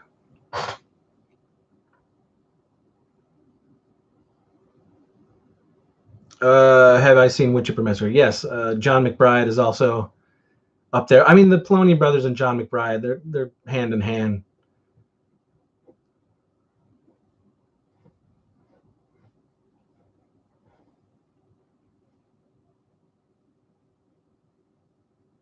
And I was lucky enough to be lumped into that group in the early 90s. And that's why so many of those, you know, those established SOV pioneers knew who I was, because I was this like up and coming teen who was like in the late 80s, early 90s, who was like coming in and making these dumbass, stupid shot on video comedies with horror elements and shit like that. But in the end, you know, we all ended up respecting each other's films and even liking, you know, a lot of what I was doing, and that's why they ended up becoming friends with me.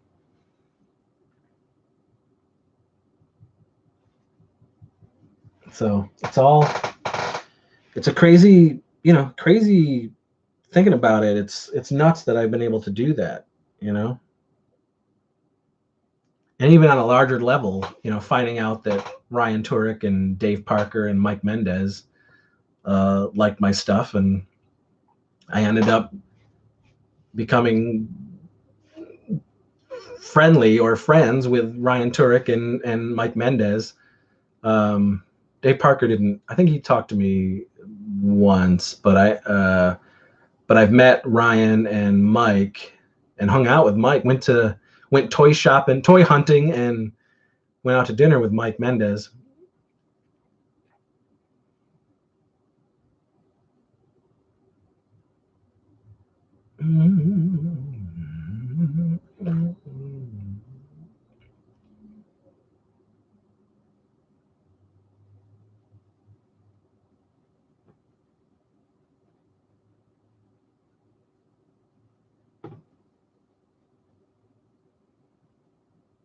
More questions? Quists?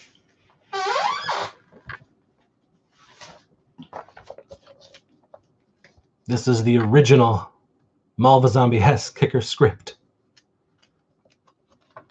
Right here.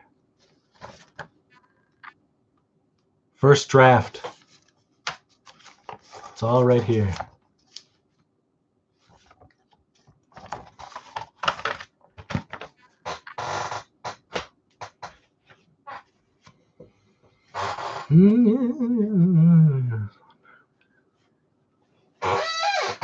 That was the charm of them, my friend.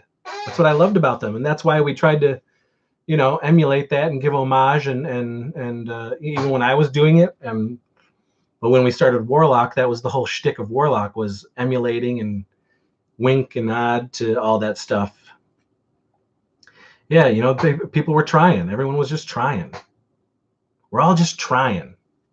Be creative and put stuff out there, and you know, it's just fun. All that stuff was so fun. Video violence, hell yeah. Solomon, it belongs in a museum. No, that's good kindling. Or Seaver Shrine, both are acceptable. Yeah, there are fans who have Seaver Shrines, which is crazy. They've, you know, I've gotten pictures throughout the years who've shown off their Seaver Shrines, be it like props that they've bought, or, you know, scripts, the movie collections, things like that. Um, Back in maybe 2005, 2006, there were two fans that came up and wanted me to sign their bodies, and then they went off and got my names tattooed on them. And somebody sent in a teenage tattoo once, a picture like 10 years ago as well. So that stuff is surreal. It's very odd, and when you're just some dude who's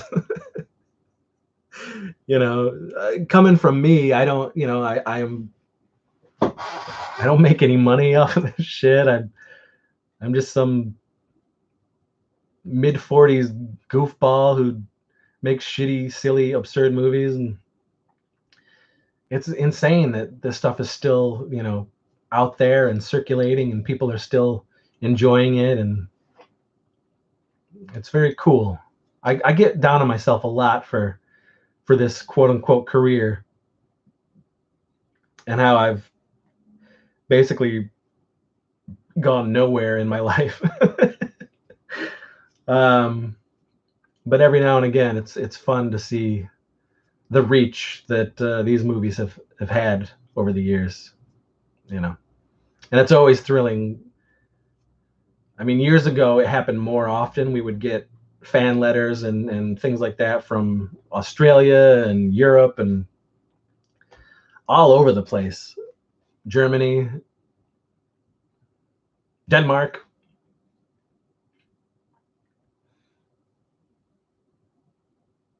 Tyra, how many rewrites of a movie do I usually do? No, no rewrites. It wasn't until recently where I started doing a few rewrites with some things, but for the most part, it's exactly what I want it to be. Truth be told, there's not a lot of improv on my films. I want people to stick to the script. I'm very particular on how they should act and the cadence they have and the way that they're delivering the lines.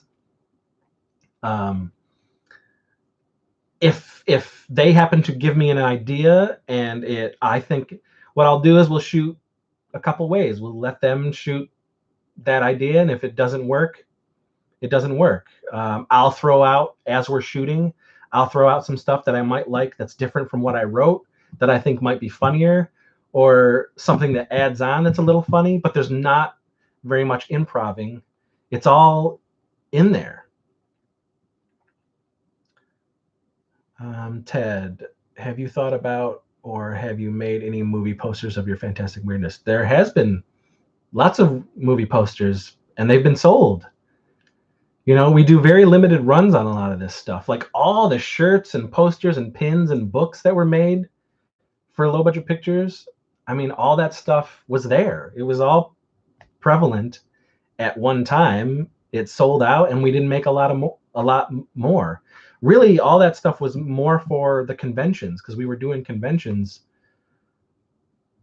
so many every year all around the country, and that stuff was only made for that. And if they would sell out, then they would sell out. And it just got to a point where I felt like nobody cared about us anymore, and we weren't, I wasn't as prolific as I was back in the day making movies. We were making 6 movies a year.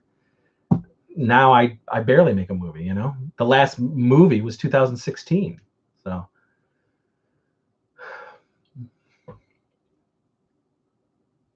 yes, there were posters and whatnot.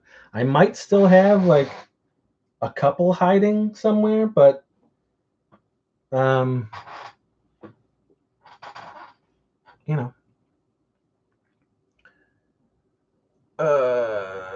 are you, of the actors in your movies, just friends of yours? Most of all of the people that you see in all my films are my buddies, or they were fans of my stuff and I brought them into the fold and they became part of the group. But yes, I call them the extended family. I've known some of these people for over 20 years. I love them dearly.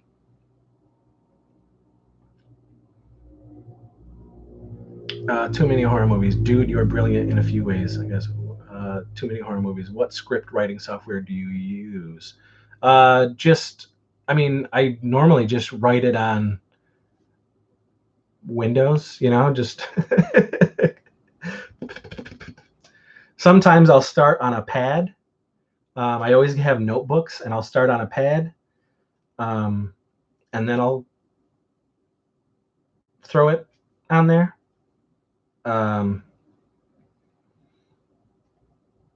I have pads that are just for ideas, and I'll run to the pad and write down ideas, and then translate it to the computer.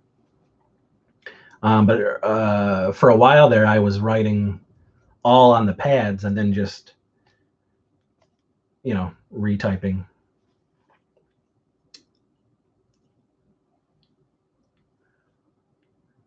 Josh Swire seems like a legit great talent. It's funny. A lot of them are really talented individuals, and they grew with me. I threw them in these movies and just kind of weaned them and coaxed them to be the character actors that they are now. None of them are actors. The only actor is Billy Garbarina, where he was actually legit in other stuff. I mean, we would, if we would bring other actors in who are actually actors, yes, that's that. But I'm talking about the core group. None of them are actors. They're just talented hams. Josh was a fan. Josh was a 15-year-old kid who would accost us at the conventions, and he'd buy everything LBP. And at one time, he had like the biggest LBP collection. And then in 2005, I was like, "Hey, dude, do you want to be in these movies?" And pull them in. That was like that with Andrew Baltus. It was like that with Meredith. And then you saw the more movies that they did with me, the more their confidence grew, and the more I began to really, really write strong stuff for them to do, because I knew that they could pull it off. And I think the majority of the gang are like that. There's so many talented people within the group. So fun. Solomon. So I think Meredith was a roller derby athlete. Did you ever get to see her play? I did. Yes, she was a roller derby girl for a while.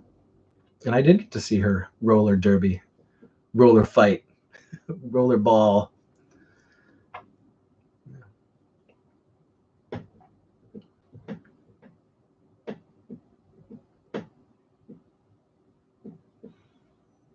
So I'm going to do this for another 20 minutes or so.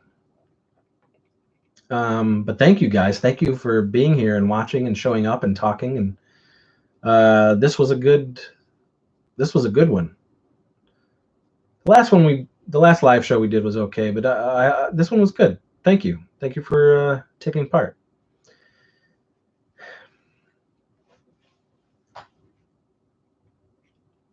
And again, if you want some of my films, just write to me, warlockhomevideo@gmail.com. I can write you a list of what I can get to you. Some of them I'm able to get to you now. Some of them I can't because of the quarantine. And that's just due to being able to make color sleeves of all of them, because I've only got a certain amount of color sleeves that are made. So there's some that I cannot make for people, but in due time, I will be able to offer a lot of those crazy bundles again. But again, my job is out, folks. I cannot. They're not looking like they're going to open up my job again until June. So anything helps bringing in money from my art.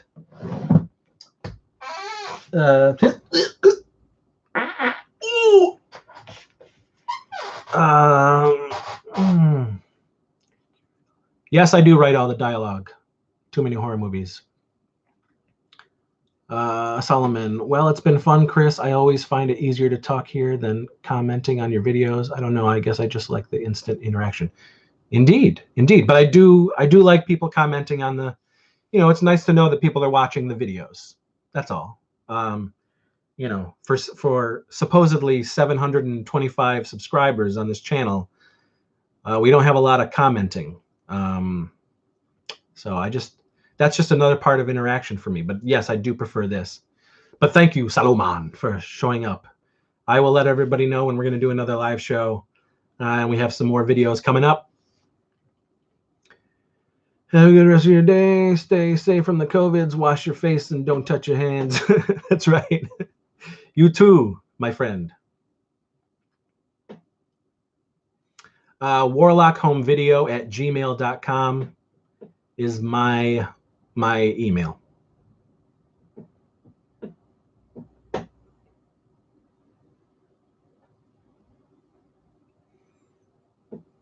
I don't want to. I mean, because that's. I mean, I'm not going to add my name to the channel. I just don't care. You know, if they happen to be an LBP fan after watching the Crept from the 80s, then great, you know, but primarily I have the channel for the memories and the nostalgia of it Crept from the 80s. That's why I'm doing it. But I talk about the movie stuff too. On the Facebook page, the Facebook is the Warlock Home Video Network on Facebook, which is also the Crept from the 80s channel. I talk about my movies on there too. But I promote anything movie-wise that I've done on my Instagram, on this, and on Facebook. And right under the Instagram, under It Crept from the 80s, you know, you click on it, it does say Chris Seaver. So,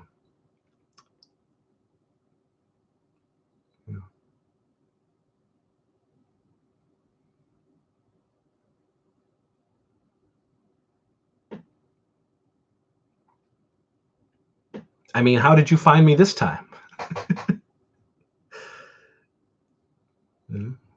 Too many horror movies, if that's your real name.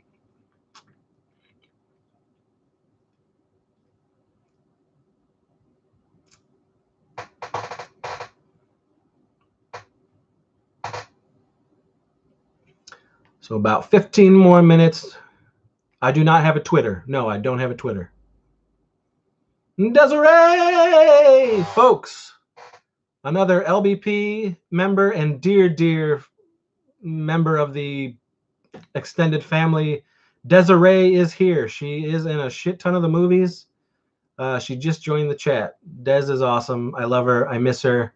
I want to do very naughty things to her. How you holding up, Des?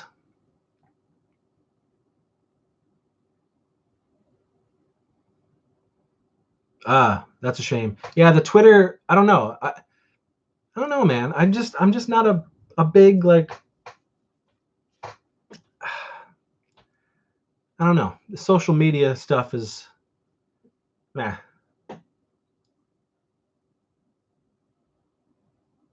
But I appreciate that you did try to do that. Too many horror movies. So thank you. I'm back, John Smith. I'm back too. I'm here. Ben, I appreciate all your answers and comments. Crom, bless you. Stay safe, brother. You too, my friend. Thank you for stopping by, and thank you for enjoying the channel and my films, if you have.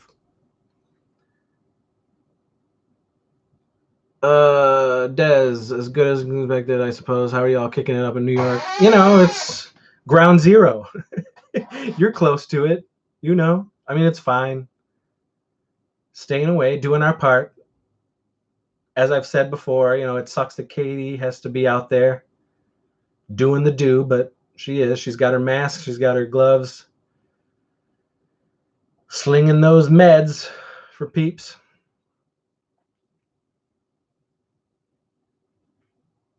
But Daz, I'll get a hold of you as far as the personal stuff, and we'll figure out what you're doing. You know, where your life is. We got to know. My nips have to know.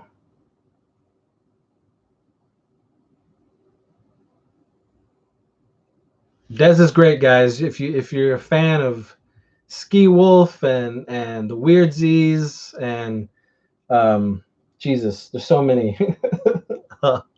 Karaoke Kid and Film Crew and just, I mean, Dez is the most.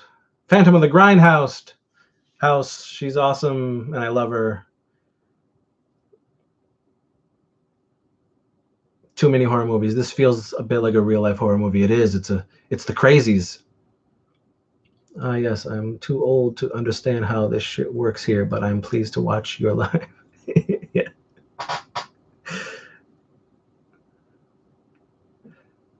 Outbreak. Outbreak's too serious for me. It's too dramatic. No thanks.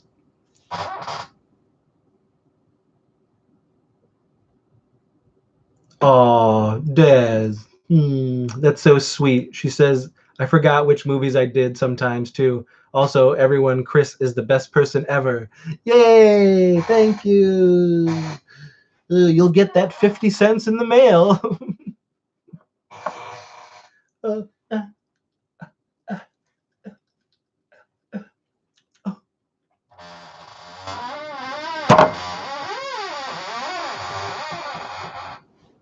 My cup is experiencing a drought. I have no more agua.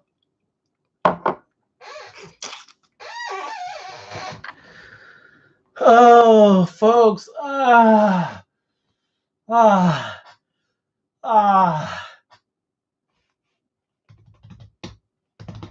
My Instagram is It Crept from the 80s. No problem, brother. Everybody's dealing with this shit in the best way they can. I feel you. Now, the only reason I'm stopping is because my wife's going to be coming home and we're going to be eating from her. She usually has like 13-hour shifts. Something else, man. Something else.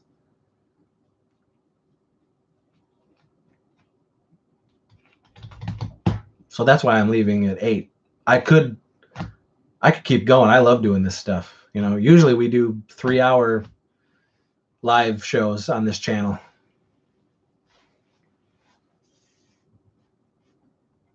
Oh, who's this? Mm-hmm. Mm-hmm. Mm-hmm. Mm-hmm. Mm-hmm. Mm-hmm.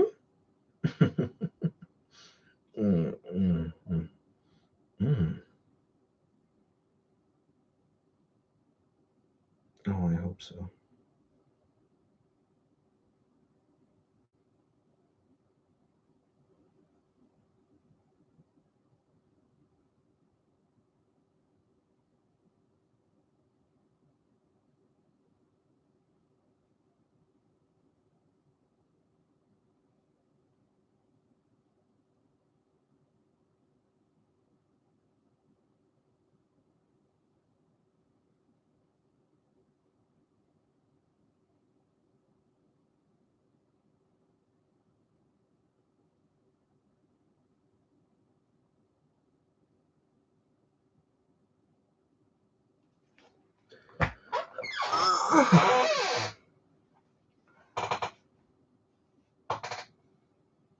You followed me? Well, back in the day, the marketing was great. All the distribution companies were fantastic. You know, I'm not a. That's not my thing, man. That's the thing. You know what I'm saying? I just don't care. I make the stuff. I do the show. Whatever happens, happens. I'm not a business. I'm not a businessman. I'm a creative. I'm an artiste, a fartiste. High garbage. Somebody out there wants to promote me, fantastic. Get a hold of me, and if you can get us 1,000 more subscribers, 1,000 more likes of people joining this and that, fantastic, great. Show us your skills, people. Let me know. But I am not that guy. I am here for the fun. I'm doing it because I like it. So, you know, but doing this 29 years, you see the ebb and flow of people's interest in this type of stuff, and it's certainly a different time, as far as technology goes and the way people are receiving their films and media. And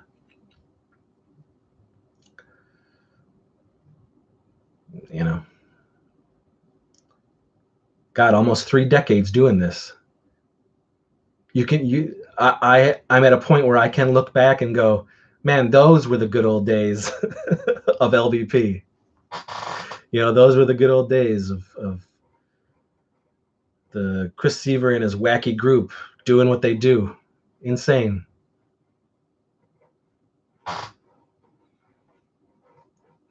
Yeah, but I suppose if you don't care, it doesn't matter. You know?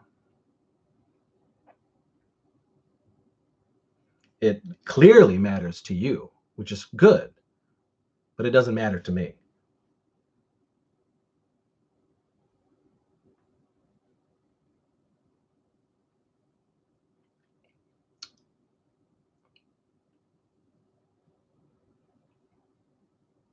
Because primarily I'm doing all this stuff just because I like to do it. Everything else is secondary. Like I've told people before, I'm never going to monetize this channel. That's stupid. I don't care. It's ridiculous. I'm not here for that. I'm not here for numbers. I'm here because I like doing this. And that's it. What the? Guys, this is a special. Hello? Hello? What do you want? Did you get my text? About what? They canceled my order. Why? I don't know. They didn't give a reason. It just said that my order was canceled. So what do you want? I don't know, man. Do you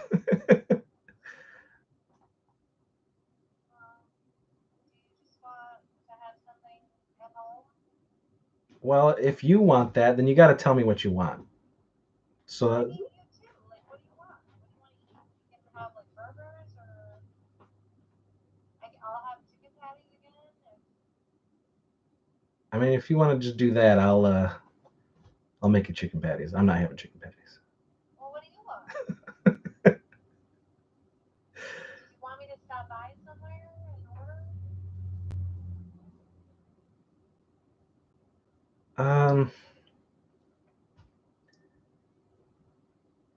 I don't know, babe. Get whatever you want. I just don't care. Get whatever you want. Well, I know you're very hungry. Get just. I am hungry, but I mean, I really don't care what I eat. Just, I mean, if you want to just order something, have it delivered.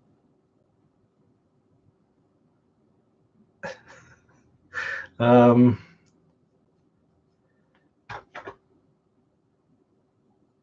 I mean, what do you want? I don't care. Something. I mean, I could go for another plate. That's fine. Want another Wendy's plate? I mean, can you not pick it up from Cordello's? Well, didn't you say they close at 8? Well, no, they said they closed at 9. Well, Right? I don't know. Was it 9? I'm I sorry. don't know. Maybe, I mean, you can call them and see, and then maybe you can get that credit. Yeah. Okay. Is that what you want? That's fine. I can go pick it up this time. Yeah. Ask if they can do the onions and peppers. Okay. If not, just regular onions and fine. All right. Okay. I love you. Love you too. Okay. Bye. That was interesting, huh? Watching my wife be upset about somebody canceling our order. For fun, it's fine. I appreciate that. It's a lot like extreme metal bands. Some are amazing musicians, but they do their thing for their friends and a small group of fans, not for fame, money. Garbage plates, yo. We are getting a garbage plate, Des.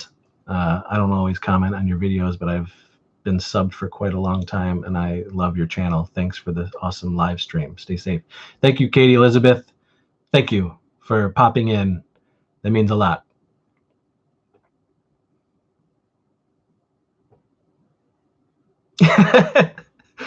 Des, you know me better than my wife knows me. That's probably true.